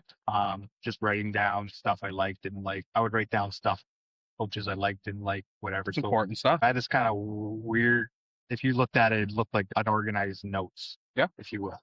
I like it. So I just had it. And growing up in a small town, hockey was a big thing. That's all we did. Fell in love with it out of the gate. My dad and my mom were a big part of that. And so I learned a lot from them from a grassroots age. Mm-hmm. Work ethic, he did teach me how to skate and how to shoot the puck and, the fundamentals until I obviously kind of grew into junior and stuff. But then I met a guy, Rob Sator. That was my ECHL year. And I'm sitting no contract again. And we just had our first kid with us then. This is kind of going back to the story of my wife. So I get down, it's November. I'm like, I got to play, Kayleen, or I need to retire. It's November. And I'm training. I'm driving to Moncton. I'm training with UDM. I got to figure something out here. So I'd never been to the coast. I never wanted to go to the coast. Yep. So they termed that the easy come, hard to leave league. Okay. I was like, you know what? I'm going to go down there. And again, going back to my mentality, I'm going to go down there. I'm going to make it back to the American Hockey League. This is my path. I get down there, and Bruce Boudreau's son is the assistant coach. Okay. And to be fair, I don't even remember the head coach assigned me because he got fired so fast. So I get down here, and like 3 games in, this coach let go. Yeah. And I'm like, oh my God, what have I done? So we get into practice. Ben Boudreau runs this skill session. We got to come back later in the evening. And this guy, the name Rob Sator, is our new head coach. Full school. Nobody really knew anything of him. Nothing on social media. Okay. Only thing you could find on him. Remember, do you ever watch TSN Top 10s? A coach throwing the bench on the ice from the New Jersey Devils? Yeah. Yes. Yeah, that's him? This is Rob. That's awesome. So this is all we can find on this guy. Yeah. So we're like, who's this lunatic? Exactly. I'm looking at my wife. I'm making the least amount of money I've ever made in my life. Yep. I'm telling you, if he comes in and he just starts skating us and this old school crap, I'll pack your stuff up. We're going home. Yeah. I don't know if I have it in me. Yeah. And been there, done that. So the trainer, he was super cool, but he's like, hey, spoke to the coach. All he wants, so we're like back in, he wants our names on our helmets, white t-shirt names. Beautiful. He wants a whistle and he wants a stopwatch. Yeah. That's all I know. He said, that's all he wants. So we're going down, and my first interaction with him, he calls my phone, and I pick up. I'm on my way to the arena. We lived in Virginia Beach, so it was about a 20-minute drive in, and we had one vehicle at the time. So my wife was with me, and we had our daughter Katie, and he's got this Boston accent. Yep. And he's basically like, hey, is this Brodie? Yeah. Hey, it's Rob Fedoruk. It's a new head coach. I speak to your wife. I was All like, right. what? Interesting. I was like, what? And so, and remember, I had just arrived, so I didn't have all the guys' numbers yet. I was kind of an old guy in the room. And so I'm sitting there and I'm like, who is this? Yeah. And so like, he's like, it's Rob, your new head coach. Yeah. Can I speak to your wife, please? And I'm like, fuck off. You still think it's one of the boys? Right? So one of the boys, and I'm like, and he's like, I don't know what to tell you, but it's your coach, and I'd like to speak to your wife, please. Okay. A little more authority there, right? Oh, and like, I think probably looked like I saw a ghost. Yeah. I'm like, geez, I've always had respect for my coaches, and so I'm like, hey, Kay, he wants to speak to you. She's like, what? She's like, why? I was like, I don't know. So she answers, and yada yada. They have the conversation, and he gives it back to me. And he's like, all right, see you at the rink. And I'm like, what is that about? And so this is my first interaction, and she said, yeah, he just said, listen, I'm Rob Fedoruk. I'm Brodie's new head coach. I just want to apologize up front. This next week's going to be out of your normal structure. I'm going to have him at the rink longer. So he's going to be at the rink quite long. And after that, I promise we're going to get back to normal practices. I know you guys got a young one, so that's important. I just wanted to give you the heads up and apologize in advance. I like that. But superhuman, right? Super cool. It's interesting. So I was like, wow, maybe I might like this guy. Yeah. So we walk into the arena. I walk into the coach's room. I bring my wife and my kid. I'm like, hey, listen, I just want to apologize. Hey, first of all, my wife's here. Just want to apologize. He goes, you don't ever apologize for having family around. This is what we are. We're a family here, but everybody's included. Awesome at a culture. Right? Yeah. So that was good. So we get there and we're on the ice for like 3.5 hours. Don't I do? No, just teaching. Oh, standing, fat sore. Oh man, the board's going. Finally, Ben Boudreaux's like makes up like he's like, yeah, I think there's a 3-hour rule. Yeah, is there? Okay, well, all right, see you guys later. So this guy, talk about a coach that just instilled confidence, details of the game. You can argue with him about hockey, anything. Yeah, you better have your points, right? His mind can be changed, but you better be persuasive. You better be able to articulate. Yeah. And so, there was a lot of that. And then as the year progressed, he helped inspire me more about just the way he would run practices, the competitiveness of it, but he kept such a fun aspect in the game. Okay. And we sucked. Yeah. He was a new coach, but our team, we have good moments. We were inconsistent. We weren't winning, but he still held us to a standard that felt like we were at a championship standard. Yeah. And didn't let us off the hook from a development perspective. And that was my 28-year-old or 29-year-old year, I think. I feel like that might have been the most I improved. Well, that's, still developing. That's cool. That's impressive. I like this guy. And so I got called up that year. And going back to that mindset, which I wish I had more of that when I got to New York initially. Mm-hmm. I developed that mindset where these are my peers and I got to just compete with them. Like I came into Bakersfield as a call up and I was like, I know I could play this league, but it was just like sky high confidence. And we're just buzzing. And I thought I was really going to resign there. I had 8 points in 13 games, limited minutes. They brought me up as a leader. They needed some leadership. They lost a veteran. Yep. They're scratching big contracts for me by the end. On good interactions with Edmonton's GMs, they were talking to me, and in the end, it's again coming back to timing. They just didn't have a fit, and timing's huge. So I was like, you know what, I'm going back. I'm going back to Norfolk. But before that, I got traded when I was in Bakersfield. Okay. My rights. So in the coast, you get housing with your contract. Okay. This is a part of it as well. If they trade you, your house gets traded. Okay. So you lose your house, you have to relocate to your new house. All right. So I'm in Bakersfield. My wife's at home. with my daughter, 6 months pregnant. Yep. And they called me, and so I'd spoken to Robbie about it. I mean, the organization was kind of, I think that's, I don't want to speak out of turn, maybe that's why they didn't work out, but I go, listen, if you trade me, because we're not in playoffs, I would love to go play playoffs. I want to know that Kaylin can stay in that house. Yeah. Yeah, no problem. Okay, so this is coming from not Robbie, this is coming from manager. No problem. So Robbie kind of gives him the spiel. Listen, we're trading you, but listen, I always would love to have you back. If I get traded, and then they're like, yeah, your wife needs to get out. Well, I guess the word. So she's 6 months pregnant with her other daughter, who's 2 years old. I'm in California. Wow. And They're like, get out. she needs to move by herself. So I was like, what do you want me to come home? You know, like, and she's like, no, I'll handle it. Once again. I'll handle it. And so she does that, and he moves into the new house, and 4 days later, guess who comes sent down? From our season ends in Bakersfield, and I get sent down to Greenville. Yeah. And she had basically moved in. And I was like, hey, how's it going? Unreal, man. And so I ended up in Greenville, played 2 games, and we lost out of playoffs. Yeah. I ended up resigning back in Norfolk after that year. Okay. So I ended up back there, but so just to kind of fast forward, Robbie was a big part of that inspiration, become a coach. So I go to Denmark, kind of, okay, what am I gonna do with my career? Well, I'll go to Denmark, sign a 2-year deal. First time I signed a 2-year deal since my entry level. COVID hit. You know, listen, so much respect for that organization. They come down, first thing they say, the Danes are amazing people. Okay. It was like, okay, there's a virus. We're going to shut the league for 2 weeks. We'll be back at it. No problem. We're the last league to shut down. But they basically come in at the league shutting down. Everybody's got to get out of the country. Essentially, this is serious. Yeah. And so we're going to cover all flight changes, all your salaries. Do not worry about your salaries. Wow. You guys are going to get paid everything. We need to get everybody home safely. You guys get your families home. Thank you for everything you've done. And essentially, that meeting was on a Thursday. We were on a flight.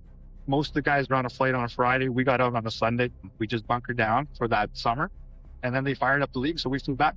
Okay. No fans. And the sponsors drove it. And we got our full salary. And there was never bitterness about it. There was never it was just a weird year. But so we just kind of rode out COVID. It was just getting home was getting harder in St. John. They cut the flights. Yep. So now the days of flying home with all the hockey bags, and we had just coming home that time. Now our other daughter was born. You know, we got a kid born in the U.S., 1 in Denmark, and 2 in Canada. That's cool. So we're flying home from Denmark, and it takes us 27 hours to get home. I was like, I'm done, okay? I'm done hockey. The traveling and the moving and the car seats, and you know, you got 8 hockey bags and you got 3 car seats, and we're pulling up to St. John Airport with a U-Haul trailer at this point. That's crazy. What a grind, man. And I remember going to Cardiff. So now I'm like, so I'm not even training to go to Cardiff. I'm like, I'll go back to the coast. Okay, let's go ride out the coast somewhere. Yeah. Let's get in the South Division somewhere in Florida. You know, and just warm weather. Enjoy it out. So Cardiff calls me in July, and they're like, hey, would you like to come? I said, nope, I'm done. I'm done with Europe. I'm not doing it. And in fairness, they're like, what will it take? I said, well, if you want my frank opinion, it's just going to be money. Yeah. I'm just going to need enough of it. And so then I remember we were on our anniversary. We're out in Moncton. We're at the keg, and they called me back. Like, okay, we can match it. Okay. And so there you go. I was like, oh, Blessing. all the blessing, but this, you know, the stress of going back and forth. Now Kaylene's like, we're not going. I'm like, hey, honey, we're going. Yeah. There's so many times I put her in tough spots. I mean, when my oldest daughter was born, I signed that contract. Mm-hmm. Another contract in Germany. I mean, we flew over. She was 2 weeks old, chasing the passport. You know, there's when my son was born, I covered her in the, you know, this is on me, but I was like, hey, Kay, like, there's an offer to go to Austria. She's like, you're not taking it this time. So we went back. That was another part of the reason why we went back to the coast. Yeah. But that being said, get the card. I was like, I'll come as a player coach. So I come in as a player coach. I get out to Cardiff late, and my first game, we're in the Champions League. Okay. You familiar with the Champions League? No, I'm not. So it's basically all the champions from all the leagues in Russia or in Europe. Okay. And you play in this league. So we're in a pool. Like we didn't have a chance. We're like on the lower end, but we're playing Swiss teams. We're playing a Finnish team. Yep. And I think we had, a German team. We played Mannheim. He just spanked us. I don't think we touched the puck for 20 seconds. So I get there late, and the first championship, we're playing the Champions League. Switzerland comes, Lausanne comes. They got like 12 members of their staff. They got the trainers, they got the physios, they got the coaches, they got the video coach, they got the strength coach, and Whole deal. both our coaches got COVID. So I've been there for like 5 days. My GM comes in, he's like, well, you're the player coach. You're the coach now, coach. You got to take over. He's like, I can't. Yeah. So I'm out on the ice. They get on the ice. I got a whistle on my glove, and I'm running practice. That is great, dude. So this is the thing, we're playing pro hockey. That is great, man. So that I've always been kind of thrown in the fire like this. So I end up doing that, and I did a bit of player coaching there. And the injuries were starting to compound. I'd already had herniated discs in my neck. I had a torn Achilles, my MCLs, my knees, and the final straw in Cardiff was sort of just an incidental hit, and my arm had been going dead because of my discs. Yeah. Right. And this one in particular, though, it was always kind of like a fuzzy dead, like okay, and then you shake it, and it's like maybe 10 seconds later it's back. Yeah. This was like a completely numb. I just have a limb hanging off me. Yes. 60 seconds to 90 seconds, like just dead. And I'm like, is it gonna come back? But those fear kind of came over. For sure. And so I went to my GM and I was like, listen, I need a network. And it's always the fear of going, you don't want to go in because then it's like, Yeah. you're going to be replaced. Yeah. They handled You're their- what at this time? 32? Yeah, it's like 34, 34, Yeah, right? so- Time. 35, something like this. I mean, so I'm sitting here and this is my segue into coaching. Okay.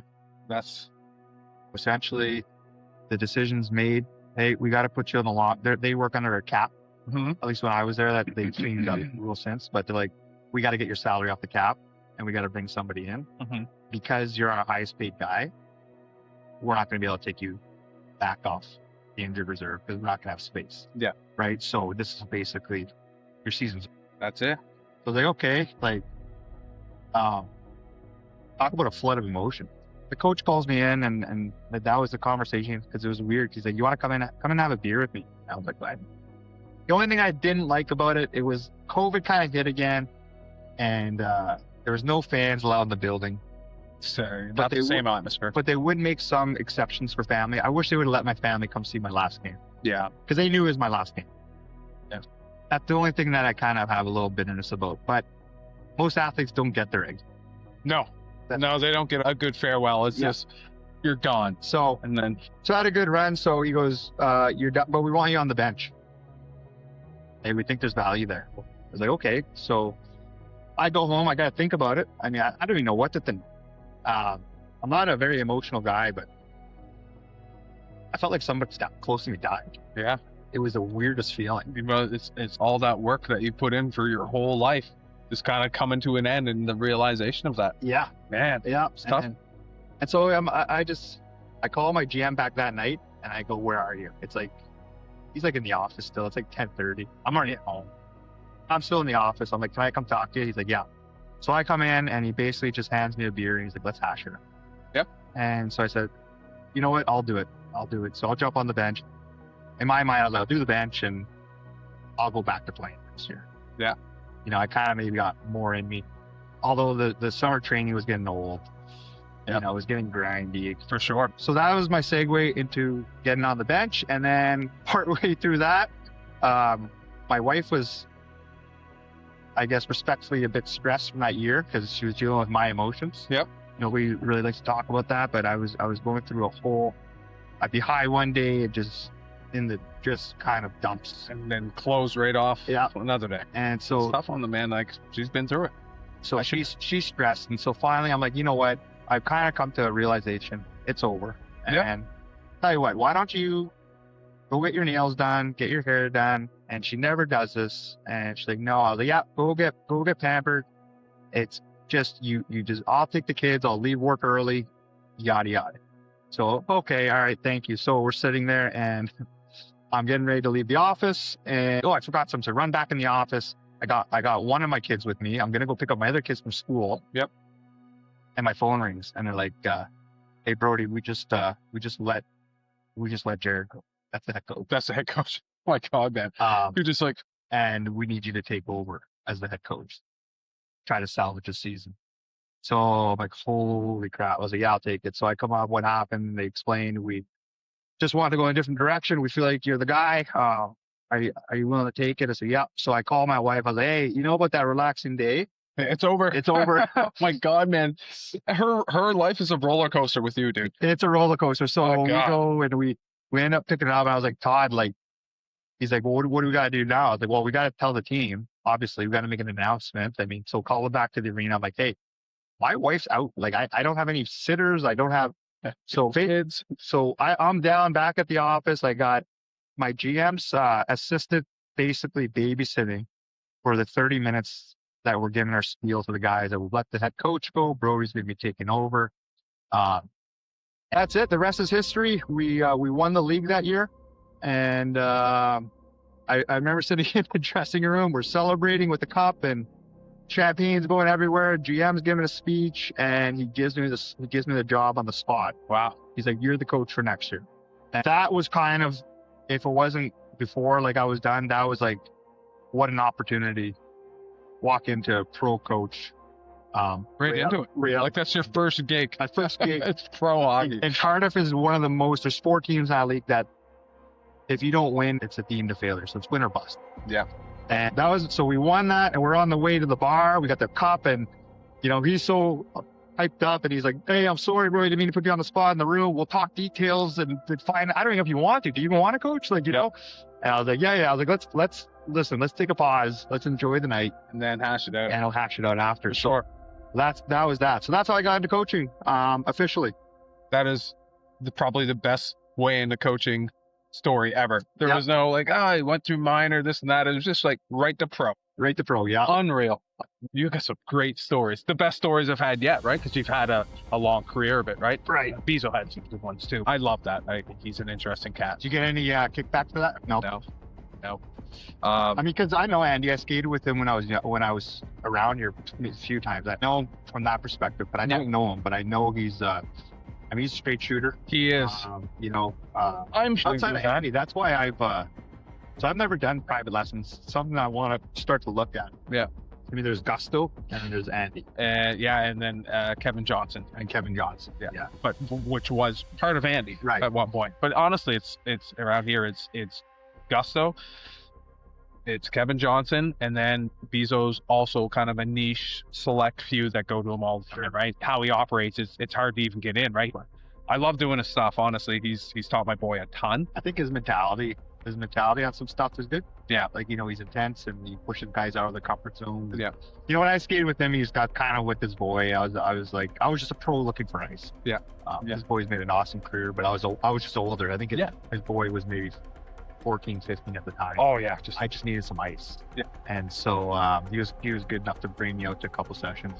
I've never seen anybody else coach like him, where you'll show up and it's just him on the ice and kids all over the ice, no drills, no cones, no nothing. And it's like just working this small area over and over and over. And it honestly starts to come together in the end. But if you aren't familiar with him at all, or if you're a first timer seeing that, you're like, what the is this? This is like horse shit. Yeah. What did I just pay for? Man, he gets just, he gets a lot out of players. He's strong-minded. Yeah, he really is. And he's taught my son a ton. And I like that he's brutally honest. Like, well, how he is in that podcast, that's how he is in coaching. Exactly. He pulled it, and he doesn't talk much to parents. He doesn't want to be bothered, which I kind of respect in a way also.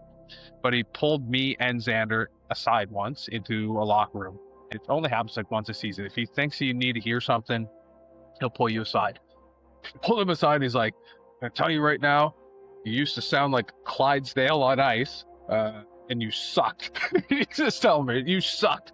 But what I've seen the last, throughout the season, you've developed. Now you're actually skating. Now you're actually playing like a hockey player.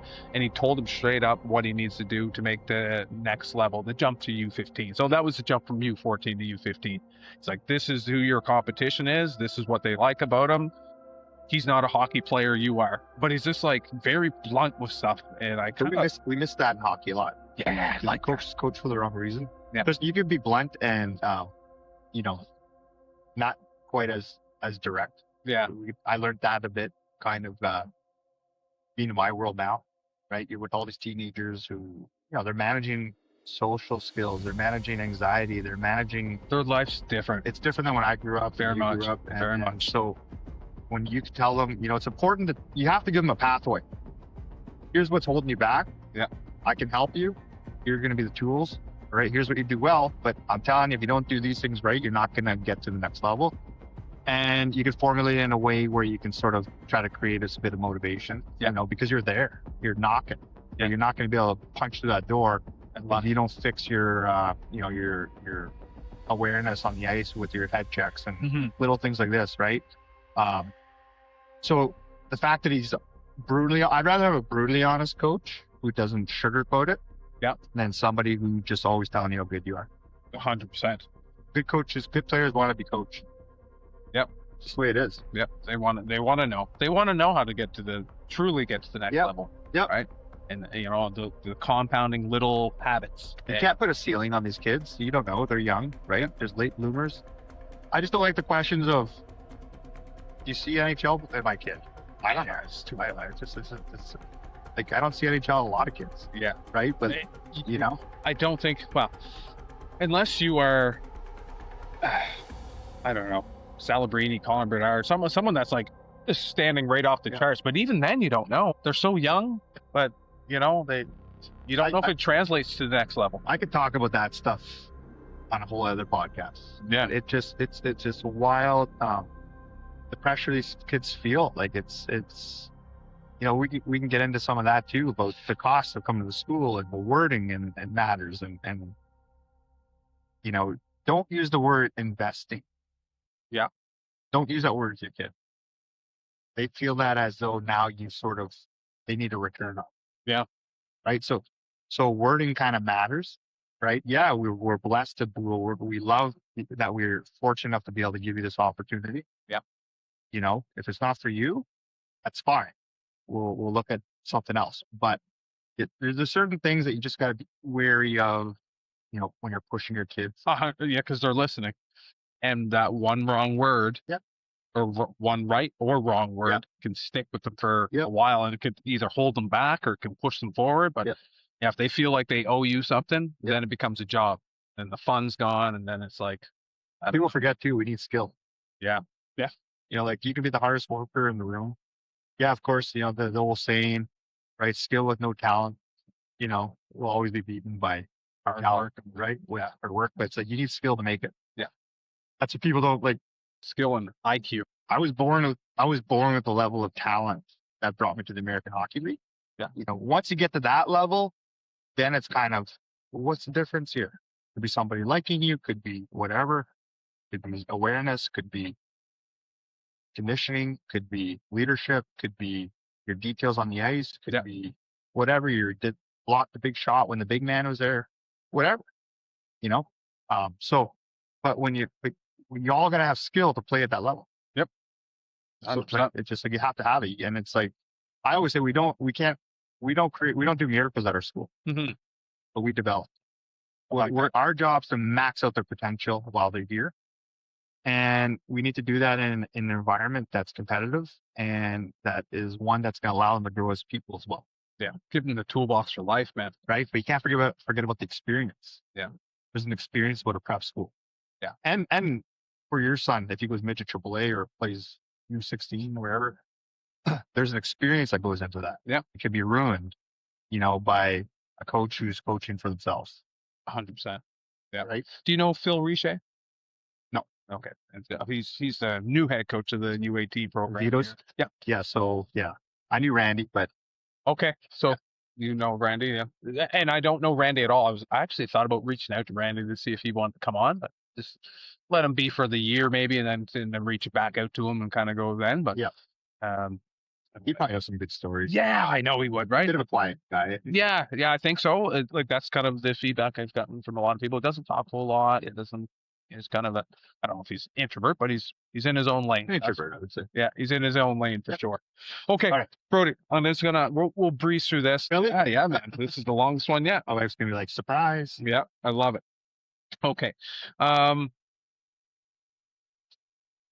you were the captain as a pro, right? What teams were you a captain of? I was the C in Norfolk and ECHL, and then I wore it A briefly in Hartford, wore it briefly in Iserlohn, Okay. in Germany, wore it in Denmark, and in Italy, and I'm trying to think if I wore it anywhere else. In Austria. You've been part of the leadership group, Yeah. I'll call it, throughout multiple countries. Yeah. Looking back now, what's something leadership was at the age of 25 that you completely disagree with now? Just saying the right things are enough. I think a true leader, listen, there's for me, a leader is having the ability to influence. Yes. So you can make the argument that you can have bad leaders on your team, but they're influential on the players, right? So when it comes to building a team, you want to make sure that the character is high, so you don't have guys pulling the rope the wrong direction. Yep. You know, because there are leaders in that sense that can have influence on the guys going that way. The leaders you look for are the ones who are going to pull the group in a positive direction. So my thought was always going to lead by example on the ice. Going to do what I have to do off the ice to make sure that we're showing the way culture needs to be. Yep. Right. Whether that be staying in for the night, or you're trying to train hard, or you're leading the pack in the bag skate. You got to do it. Then there's times when you have to speak up. You have to be picky with your words. To look back at 25, I think you're just a steady evolvement. There's really nothing that I disagree with. Okay. Sort of that I could think of today. That's a good question. But you just evolve. The game's changed. The players have changed. I guess that's probably the biggest thing is how much the game and players' right? mentality's changed. I didn't say anything my first year. Mm-hmm. It's kind of just like, all right, speak when spoken to. Yeah. Right. The second half of the year, I kind of started speaking up. But outside of that, now, the rookies, which I always feel they should have been, are just as valuable as veterans. Yeah. Calgary is really good for that. I got to say, they really didn't allow any of that garbage culture to kind of come in. Okay. So even though I was struggling my first year, I remember Ryan Getzlaff swinging by my house. Hey, what do you do in your free time? I don't know. I don't really know anybody. Yep. Well, listen, a bunch of the boys are going down to eat. Why don't you come with us? Love it. That's the leadership move. Right. So right there, he's already bringing the guys together, right? Bring them together. So your job is to influence and bring the group together, right? There's certain things you need to do. I just spoke to a couple billet parents here the last podcast, and they were talking about one of their kids that live with them, Spencer Smallman. I think he's in the AHL right now. They talked about him when he was a kid, and Joe Veleno was a youngster that was part of the Sea Dogs, and he wasn't old enough to do anything. He had 15 exceptional status or whatever. And Spencer went out of his way to always bring kids to Joe and make Joe feel like he was part of the team and include it in the activities and stuff, right? But he was doing that all on his own. He was talking, him and his assistant captain legitimately had a conversation in the hot tub at their billet parents' house on how to unite the English and the French, because they didn't want that divide to happen. The French guys were like, they're the English guys, and Sure. back and forth. They literally discussed that. How can we let this not spill out into our team and cut the head off the snake right away? And they figured out the way to do that. And the French guys were intermingled with the English guys, and it was smooth sailing for that Sea Dog scene that year. That's all the things you're talking about, man. The ability to influence and bring a group together, and part of it is what you do on the ice. Part of it, what you do. Yeah, dinner plans. Sometimes it matters. It does. It matters. You throw the invite out to the young fella. Yeah, breaking bread with your teammates. Breaking bread, and so it's so important. All the stuff you do, really not directly on the ice, but then you're willing to go to bat for each other. Yep. It really does. So yeah, that's my biggest kind of opinion on leadership. Obviously, you got to do the right things with training and the eating and that, but it goes beyond that. We had such a special group this year at our school with our kids. Yep. Yeah, we had a leadership group, but I mean, we could have easily put many kids on that group. we had so many leaders that room kind of drove itself, which was a fun year to coach. You just got to be able to influence, lead, and bring a group together and know how to do it. There's so many different walks of life. Like, you don't know other people's struggles. That's what people don't realize. No clue. You don't know what that guy's going through unless you talk to them and ask them and get to know them. There's so many different backgrounds. Yeah. I got a good bullshit radar. So, if I feel like not being genuine, yep, I'll read that pretty quickly. And that's important. It is important because some people do it for the cosmetics. Yep. When you're driving to the airport to go drop off a buddy because they got called up, that's a pretty cool buddy, Yeah. Nobody really sees or talks about that, right? When somebody gets sent down and, you got guys going over to help the pack. There's things that happen that, so many people don't see, right? Yeah. The small thing. And those are the leaders, right? Chris Drury, what he was able to do for me is just calm me down. Yeah. Sending pizzas for the guys. I love it. Right. I love that those are like memories that are locked into you. Yeah. That's cool. All right, let's jump into BCS real quick. To kind of ride this one out. Maybe we'll do a follow-up, Brodie. This has been great. I've really appreciated this time, man. Cool stories. And I like to sit here and listen and soaking in all this information and listening to the stories. It's really cool to hear what your life journey's been like. So it's been a ride. Yeah, it has 100%. And your wife, man. Okay, where did you meet her? Where did you meet this gem of a wife that you've drug all over the world? In Calgary, actually. In Calgary? She was going to St. Thomas. She came out there for a summer. I was training in Calgary in those days. Nothing, Yeah. There you go. Met her at the library, as I tell everybody. Oh, yeah. Yeah. Good. I love it. Good old Hampton girl, man. That's, why it takes strength. And she's built right for living your lifestyle. Yes, you've built together. I agree with that. 4 kids? 4 kids now? 4 kids, yeah. And 4 kids and grind. Embrace the chaos. I guess so. It's great. Let's talk BCS. Your recruiting process, when you're recruiting a player, what's the first thing that kind of you notice that doesn't stand out on that elite prospects sheet? I guess for me, I really want to know at these showcases that you go to. I always see the scouts that got the clipboard. There's colors on it. There's a couple names. What are you guys really looking for? What stands out to Brodie Dup when you're at one of these things? Well, everybody's different, right? I'd be lying if I didn't say this. As soon as I sit down, I think size is the first thing I notice. Yeah. Probably keep an eye on that kid just to see how they move, the fundamentals. But that stuff kind of becomes easier to sort of watch in terms of the skating. Yeah. So many kids are good skaters now. I want to see, are they able to, if they're a D-man, are they able to calm the game down? Mm-hmm. Are they able to control the puck? Are they moving their feet? As soon as they get the puck, are they moving their feet? What are they doing? What's their first option? So are they stopping at the net as forwards? Are they fighting for that area? A lot of kids think they're screening, but I call it they're just raking leaves. They're just sitting there, so they're swinging the stick. Swinging a stick in front of you. Kind of like a raking motion. The goalie's off the side. Yeah. So, they think they're there, but they're not there. So I'll look to see, are they actually screening and fighting for that area? That's a tough spot to go to as a forward. Yeah. How often are they penetrating the house in the O-zone? Then obviously, the obvious stuff like, can the kids shoot? But the big thing I like these showcases, I jumped on the bench for a couple of games, interacting with these kids.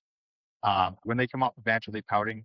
Yeah. Are they slamming their stick? You hear that a lot. The body language is huge. Yeah, that's a big thing. We don't want kids like that, to be quite frank. Yeah. When I go to big showcases, I'll look at the families if I could see them.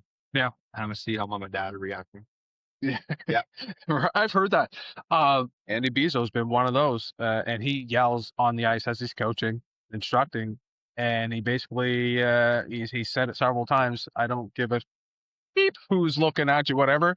If you're out here looking up into your up into the stands for your parents' validation, or if you make a mistake and you're looking up there for approval or disapproval or whatever, you're gonna get cut and you're not gonna make it. Yep. Right. We pull kids aside, and have those discussions with players. But I'm talking when I'm scouting. Mm-hmm. I'll look to see what the parents, how they're reacting to plays. See how if they're freaking out, or if they're freaking out, I'll just red tape all over it. Yeah, I won't touch it. Yeah. Note to self: don't freak out. There's obviously if your kid's gotten cheap shot, but I mean, Yeah, big red flag for me is I may speak to a parent and they start bad mouthing other kids. Yeah. Big flag for me. Yeah. You know, at the end of the day, we're looking at 14-year-olds. Yeah. They're all kids. They're kids. Yeah. And to be honest, most of them probably aren't going to make the NHL. Yeah. Everyone should know that So right now, right? That's the well, hard truth. they should. That's the hard truth of it. So that's what I look for. I look at the families. That's kind of stuff that isn't going to pop up. I don't want those families in the program. Yeah. Um, Usually it's just probably a headache for me down the line. You're likely right on that.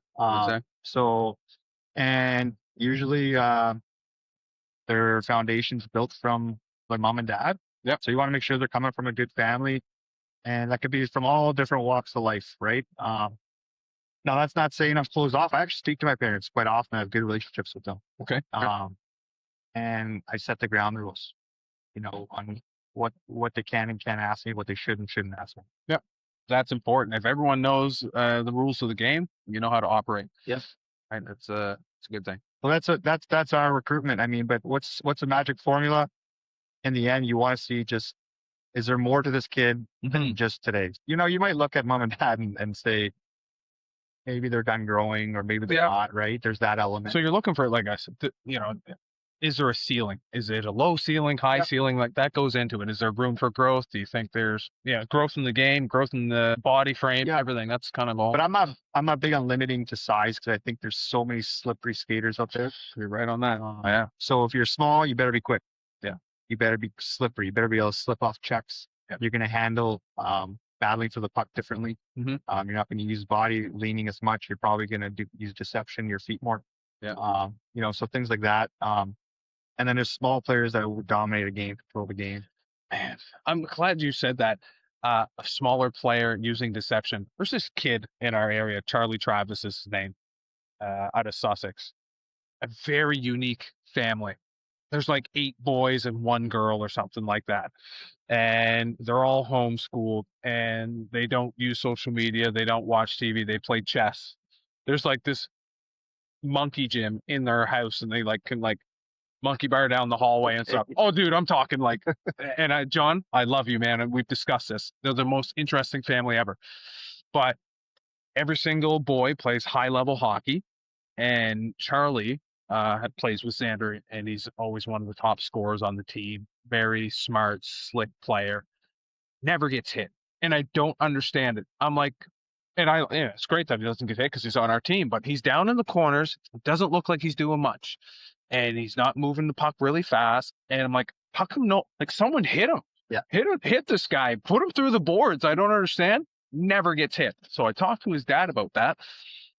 And he said that all of his boys, they all play in their backyard rink and they play these games with each other, and it's all about like deception. They use their eyes and they use their eyes and head movement and where they're looking and stuff as deception all the time. So Charlie will throw a defender off by making it look like he's about to make a pass, I guess. He's just getting people away from him with his eyes and his head movement. And I'm like, oh, wow, that's IQ. That's that hockey IQ, the next level stuff that you're talking about and that I never think of, right? I'm not a hockey guy really, right? So I'm just a fan and a dad, and football was more my sport, but I'm enjoying the journey of hockey and learning all the small, fine things. And that, like when he told me that, I'm like, oh, that's cool. Like that's IQ. Such a big part of it. You can do it on the other side of the ball without the puck too. Yeah. Right. So if you're killing, you can bait them into a pass. Okay. Right. So you give them a bit of deception, like you're covering a lane. Yeah. Maybe you have a pre-scout that's kind of the lane they like to go to, or you're giving them an easy pass. And then as soon as you see them go to pass it, boom. And bring them to it. It's on your tape. I like it. So it can work both ways. Interesting. You just it's the chess match, the game within the game once you get to a higher level, right? I like that. Good. Okay. We're going to talk about affordability and going to a boarding school or even these hockey academies. They're all over the place now.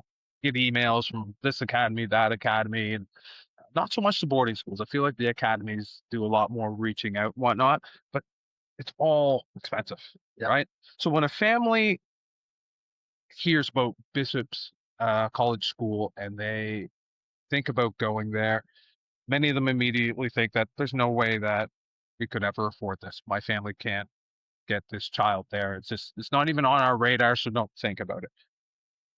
just walk me through the process. If you come into a family that is blue collar or even living in borderline poverty, their kids got talent and maybe there's an opportunity for them.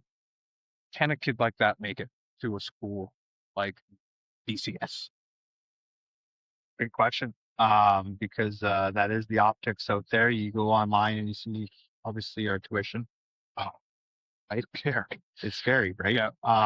So I always tell families, so there's two things. We're a nonprofit, first of all. Yeah. Maybe what's kind of different from the brick and mortars or the nonprofit versus the for-profit entities. Okay. Okay. We have endowments that help support the school and the athletes. And last year, I believe we give out an average of $2.5 million in financial aid. Okay.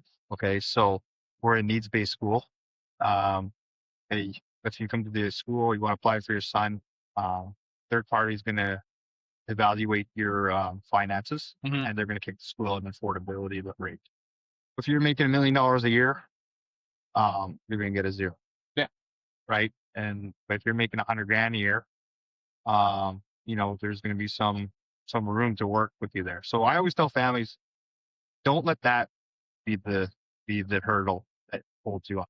Yeah. All right. Let's get through the process of the admissions. The cool thing about my school versus maybe other schools, I'm essentially removed from that. Okay. The reason we built that way is so there's the optics of me having a full pay versus a high need kid, let's call it, which isn't even really a nice term. Yeah. But a kid that maybe is receiving a bursary or whatever, based on family financial needs. I don't know where that sits. So there's no optics on this kid. So if the full need kids the high pay kid starts playing more, there's no optic of that's good. He's playing more Because he's paying more. Right. So what's the players on your team? You don't know what their financial situation is really. So I'll have a ballpark of, these are basically a full paid kids. There's been maybe once or twice where I've sort of went after a family just to kind of see if there's more I can do. And they've sort of opened up to, hey, yeah, the finances are an issue. Yeah. All right. Well, I work very closely. I'm lucky with my director of admissions, who oversees the whole school. He's got a hockey background. Played a little bit of pro himself.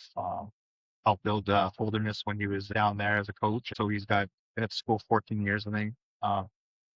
He's my main probably liaison getting out on the road for me. Yep. So I'm very fortunate and supported in that sense. I got my assistant who's he doubles as an NHL agent. Okay. So he's based in Quebec. So he helps a lot with the recruitment as well, bringing in the talent. And so, I get it. The first point of it's like, I can't afford to go to school like that. But Yeah. the reality is the skill doesn't we don't grant hockey scholarships. Yeah. If that makes sense. Yeah. Oh, yeah. Yeah. So we need to present in front of a committee. So what happens is I get the email, hey, my son's interested in hockey. I fire it to my admissions. Yep. They go through the process. They evaluate their social. They evaluate their academics, their finances. They got to present it. And then it comes back to my desk. Hey, Brodie, these guys are green lighted, or you can't go after these kids. Their academics aren't there, or whatever. And then they got to present it usually in front of a committee if they're going to offer aid. So when admissions goes to present it, they present and we present the person. Yeah. We want this kid in our school. Yeah. Straight A student. Done volunteer work. Respectful, great family. Yeah. Whatever. Right. And you know what? He's a pretty good hockey player. Yeah. It all has to come together. So we're very niche. We don't just go after every kid on the market. We're actually quite selective. Yeah. And it's a package. That's kind of the recruitment process in a nutshell. So don't let the finances be the hurdle. Okay. There's an application online. You reach out to us. We're very transparent. No tryouts. We don't have ID camps. Okay. And we're very transparent about where we see you day one on the roster. Excellent. I like that. You kind of covered a bunch of these questions that I had. So that's great. It's a needs-based thing. Like your U18 program right now is full or whatever. It's taken care of. So you start young. You look for them to try to bring them in. Is there a U15 team? Nope. So U16, U17, So 2011s was our big enrollment this year. Okay. So I might be mistaken. I think I brought 12 in this year. Oh, wow, that's a big number. So my goal for every kid that comes to my school is to give them a pathway to a diploma. Okay. Okay. So the leagues we play in, I had a kid this year. He was an 08. His level of development was such that he would have been a big jump to go to the U18. Yeah. So we can apply for an exemption to play at the U17 level, but he's in grade 12. Okay. Because I want to get these kids their diploma. Yeah. So we get them young. We also, from a hockey perspective, we prefer the long run. Yeah, I think both do. Okay. Right. Well, you get some families that get a little eager because as they get older, the 11s are all good. They're all cool right now. Yeah. It's calm. They're young. Yes, we got the runway. Okay. Then next year, there's going to feel a little more pressure because, maybe I got drafted, maybe I didn't. Now, what do we do? Right. Okay. This didn't happen. We got to make moves. It's like, no, just stay calm. We're going to continue to work with them. They're in a great environment. And then the year after that, they're still at Bishops. They're kind of, some families and kids, they get a little more antsy because they're like, wow, I'm in grade 12. I'm playing prep school. I got my buddy playing for the Moncton Wildcats. Mm-hmm. I was better than him growing up. Yeah. It's like, well, you don't know where he's been, how much he's developed. And to just say that you're better than them, we talk about this. There's things that of kids' games that might not appear on the game sheet. A whole bunch, yeah. That they're going to be a good junior player. And not every good junior player is going to be a good pro player. Yeah. Right? So it's really trying to explain this. But I mean, listen, they're teenagers. So we don't waste a whole lot of time on trying to explain the world to them. Yeah. Right. But we are very direct and, hey, we don't know that player, but here's what we know about you. Let's stay on topic here. Yeah. So that's kind of that's how we operate. So the 11s are the big year. We would take some 12s if they were the right fit. Yeah.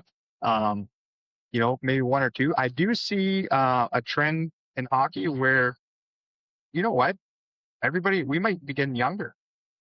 Okay. Even at that U18, U17 level, so this year I have 3 2010s on my U18. Okay. Is it impossible to think I go 5, 6 next year? Maybe not. And then the U17 sort of just fills in with the 12s. Yeah. We'll have to see. I mean, major junior might get younger.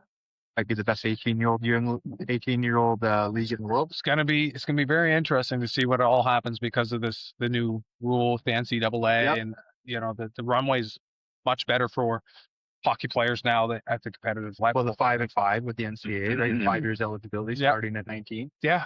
So if you're playing for the St. John Sea Dogs, you're 19 years old. You just, if you play here, you lose a year of eligibility. Yeah, into the NCAA. Is that considered? It's going to be considered for some players, for sure. I think too many players made the jump too quick and they bottlenecked. Okay. Right. So like everybody's looking for greener grass, greener pastures. Yeah. If you're in a good situation with good coaches and a good atmosphere, do not take that for granted, especially, I don't want to say the community level because we're above that, but minor hockey level. Yeah. Do not take that for granted. If you can get into a good situation, and that's where we feel we excel at Bishops. Okay. The more I sit down and talk with people like you and scouts and whatnot, it's like, man, the development aspect is huge. If you find a good spot, maybe see it through, wait it out, and develop there and stay there and see where it takes you, rather than jump here one year and then jump there and then I got to hurry up and try to skip a level, and people get very don't skip levels. Yeah, that's what people get really confused. About. Yeah, like don't skip levels. There's no need if you really. Is there any benefit? So if there's a 2012 kid right now that's a superstar, lighting it up and leading the U15 league in scoring, should that young fella, who can still play another year U15 if he wanted to, should he jump to like a U18 level? The case by case. Yeah. To be fair, but the general rules, no. Okay. Right. But it's a case by case. If the kid's not being challenged at that level anymore, yes. Mm-hmm. So that's probably the metric, the measuring stick. But at that level, there's other things to factor in. He could be lighting up on a skill, but he's the smallest kid on the ice. Mm-hmm. He probably can't come up. Yeah. There might be an element of Now you're thinking about, is he going to get hurt? The physicality element. Physicality, like now you're like, there's a big discrepancy between kids hitting puberty. You got some kids with a mustache, you got other kids who haven't really even have an armpit hair, Yeah. and they haven't grown, and so then as you move up, it becomes a bit bigger, right? It's a brain thing too, right? Like Big brain thing. Yep. like even if you're big and strong enough physically, sometimes your mental's not there yet, right? To jump into the mix with these 18-year-olds that just have a different mindset up here of like, I'm gonna kill that guy and put him through the boards. And that, So what's the culture on that U18 team, right? Are those 18-year-olds, are they boozing every once in a while? I've seen that, my friend. I will say it's a lot better now. Mm-hmm. But do you want your 14-year-old, 15-year-old around that? So you got to know the culture of the program. You're right on that. You do need to know the culture. So it's just a lot of things. It's case by case. The cool thing about a boarding school, everything essentially is controlled. Yeah. That's what I do like about it. We're structured from the time they wake up, essentially till the time they go to sleep. And that's what I get. I went to last as an athlete. Love it as a coach and as a parent. I mean, I get it. But as an athlete, and if I were that, like these kids at our school, even with Louis at RNS, they're special, man. There's a big toll on them. Yeah. They're competitive, and they're competitive academically, right? They're fired up about that. Yeah. That's another important part. Most of these kids, a diploma is going to make more money for them than their hockey. Yeah. Well, that's huge, right? That's education has to be part of all this journey, right? You have to have something to support your life and fall back on. You can only play sports for so long before the body breaks down, right? Unless you make millions and you invest well and whatnot, like you eventually have to fall back on your own brain and your character a bit, right? So you hear that, kids, make sure that you're handling all that out there if you're listening. So networking too. Yeah, yes, you're right. Networking's huge. Try to talk to my boy about that a little bit. Like you don't realize how important shaking people's hand and meeting different people and having different friends groups, right? Friends group here, but probably should know some of your guys down in Quispamsis area, Fredericton. You have different networks, and it's so easy now with their. You never know when you're going to get that phone call out of the blue. Yeah. Right. What are you doing? Yeah, it's important. So cool. Listen, 20 years from now, Brodie Dup, when you have a former Bishop's College School player say something about playing for you, what do you hope they're talking about? Just the standards we set, they're high, right? So the big values we have, respect and accountability, and we live that day to day. We have kids. If kids show up late for practice, they won't play. I like it. Accountability is huge. We set the tone out of the gate, and it's great from day one. Respect for yourself. That's, I think, just respect for yourself, showing up on time. Respect for your teammates. Mm-hmm. Respect for your coaches. At the end of the day, we get paid to do this, but we dedicate a lot of our life. My biggest wrestling match is missing all my kids' stuff. It's gonna be tough. Yeah. Because in season, I'm there. We're there. Basically, I see my kids in the morning. Usually see them at bedtime. That's tough. If I have some kids in visiting, I might not even see them go to sleep. And then I'm gone on the weekends. Yeah. Right. So my thing is, you know what? If I'm going to be here, respect that. 100%. Okay. Respect my willingness to come and help you. Because you don't need to be doing it. I don't need to be there. You don't have to coach if you don't want to coach. No. You don't have to be a director of hockey if you don't want to do it. You do it for the love of the game. I always say this, because I've been lucky. I mean, I get calls every year. Yep. To go coach. I know enough people. I'm happy where I am, and I didn't think I'd fall in love with this level as much as I have. The coolest thing is seeing his kids grow from September till March. Yeah. Getting out of that pro warrior mindset of win at all costs. I love the development model. It's a good spot for my family. Mm-hmm. We live on campus when we're there. Okay, yeah. So, just like Louis. Yeah, and our house is actually a little bit off campus, so we don't have the regular student traffic. Yep. So you wouldn't even know our house is part of the campus. Okay. So we're kind of off, but the campus is sort of their playground. It's a good feel. So we're down at the basketball courts, or they're interacting. I'll bring my kid around the rink, and so there's that element. My daughter, she's got friends. She doesn't even go to the school. She's got friends at the school. Yeah. Um, so it's a good spot for me right now. Good. But the reward of, hey, you just had 2 kids committed to University of New Hampshire. Yeah. Such a cool feeling. Yeah, for sure. One, I didn't really like it. Kind of like when I got that call that, hey, we got it done. Like, what people don't realize is my buddy coaches that team. Okay. Yeah. My buddy, I got another buddy in Maine. I got another buddy at RPI. Another buddy at Northeastern. Yeah. I got another buddy at St. Lawrence. And that's that network, and it is important for the people that you are around in your life, that you touch in your life, that they speak highly of you, right? So if someone, one of those guys from those schools calls you, hey, Brodie, you got anybody that fits this bill, and you could be like, oh yeah, I got a kid, I'm telling you, and then you vouch for the kid. You know what I mean? That's huge. It's huge because they got to show up and they got to do it. Yeah, and then it's on them, but at least they have that vouch. Yep, but it's also my reputation. Yes. Yeah. That matters in our world. Yep. Funny enough, a lot of the questions I get from those guys, what's their family like? Yeah. Actually, you've said that a couple times. There's some importance here, people. I had one story. Todd McClellan. You know this guy? No. Head coach of Detroit Red Wings. Okay. Okay, so I'm not going to mention any more names, but they were at a draft table when they were in San Jose, and they were potentially about to make a trade. And the GM of San Jose happened to call somebody I know who knows that guy's dad. Yeah. They said, hey, we're about to pull the trigger on a trade here. What's this guy's dad? Like, yeah, it's important. That's a national hockey. Yeah. Still, because it says a lot about what you're going to get. So I tell parents, your job is to support them.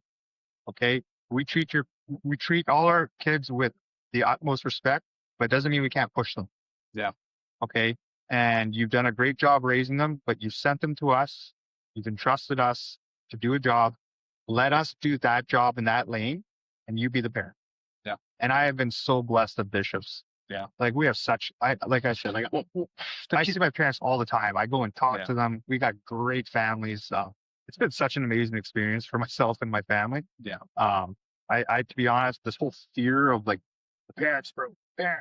Well, I think that fear that that you've been told about, it's more so in the leagues that I'm a part of with my son, right? Like the AAA leagues or Double A. Double A's brutal. I'm telling you, man. Like there's like fist fights in the rank sometimes, or borderline. Well, you see the videos. You see the videos. My boy plays lacrosse, junior B lacrosse, which is just I don't understand why he's in a junior B league, but it doesn't make sense to me. He's 14 and he's playing with like 20-year-olds, and it's just weird. I get this picture of this guy. I swear to God, he must be 260 pounds, full beard. And I'm like, what? And he's out front just hammering on the backside of my son with the stick. I'm like, I don't understand what's going on here. Right. Anyways, 2 weeks ago, there was legit a fight in the parents standing around the boards, and there's a scrap on. They could fight in this league. There's a fight down in the glass area, and one of the parents didn't like what was going on out there and was challenging the kids. Meet me in the parking lot. You obviously know what's going to happen there. Our parents take offense to that. Next thing you know, there's 2 dads rolling around in the foyer, right? But like, it's B levels, AA levels, and stuff. Yeah. That's where you'll find a lot of questionable behavior. I'll call it. It's just, I don't know what it is. The passion is there, and I think part of it's the money that's being thrown into hockey, where they feel now, yeah, I need something out of this. Yeah, I mean that's a whole other like that's a big problem for hockey right now.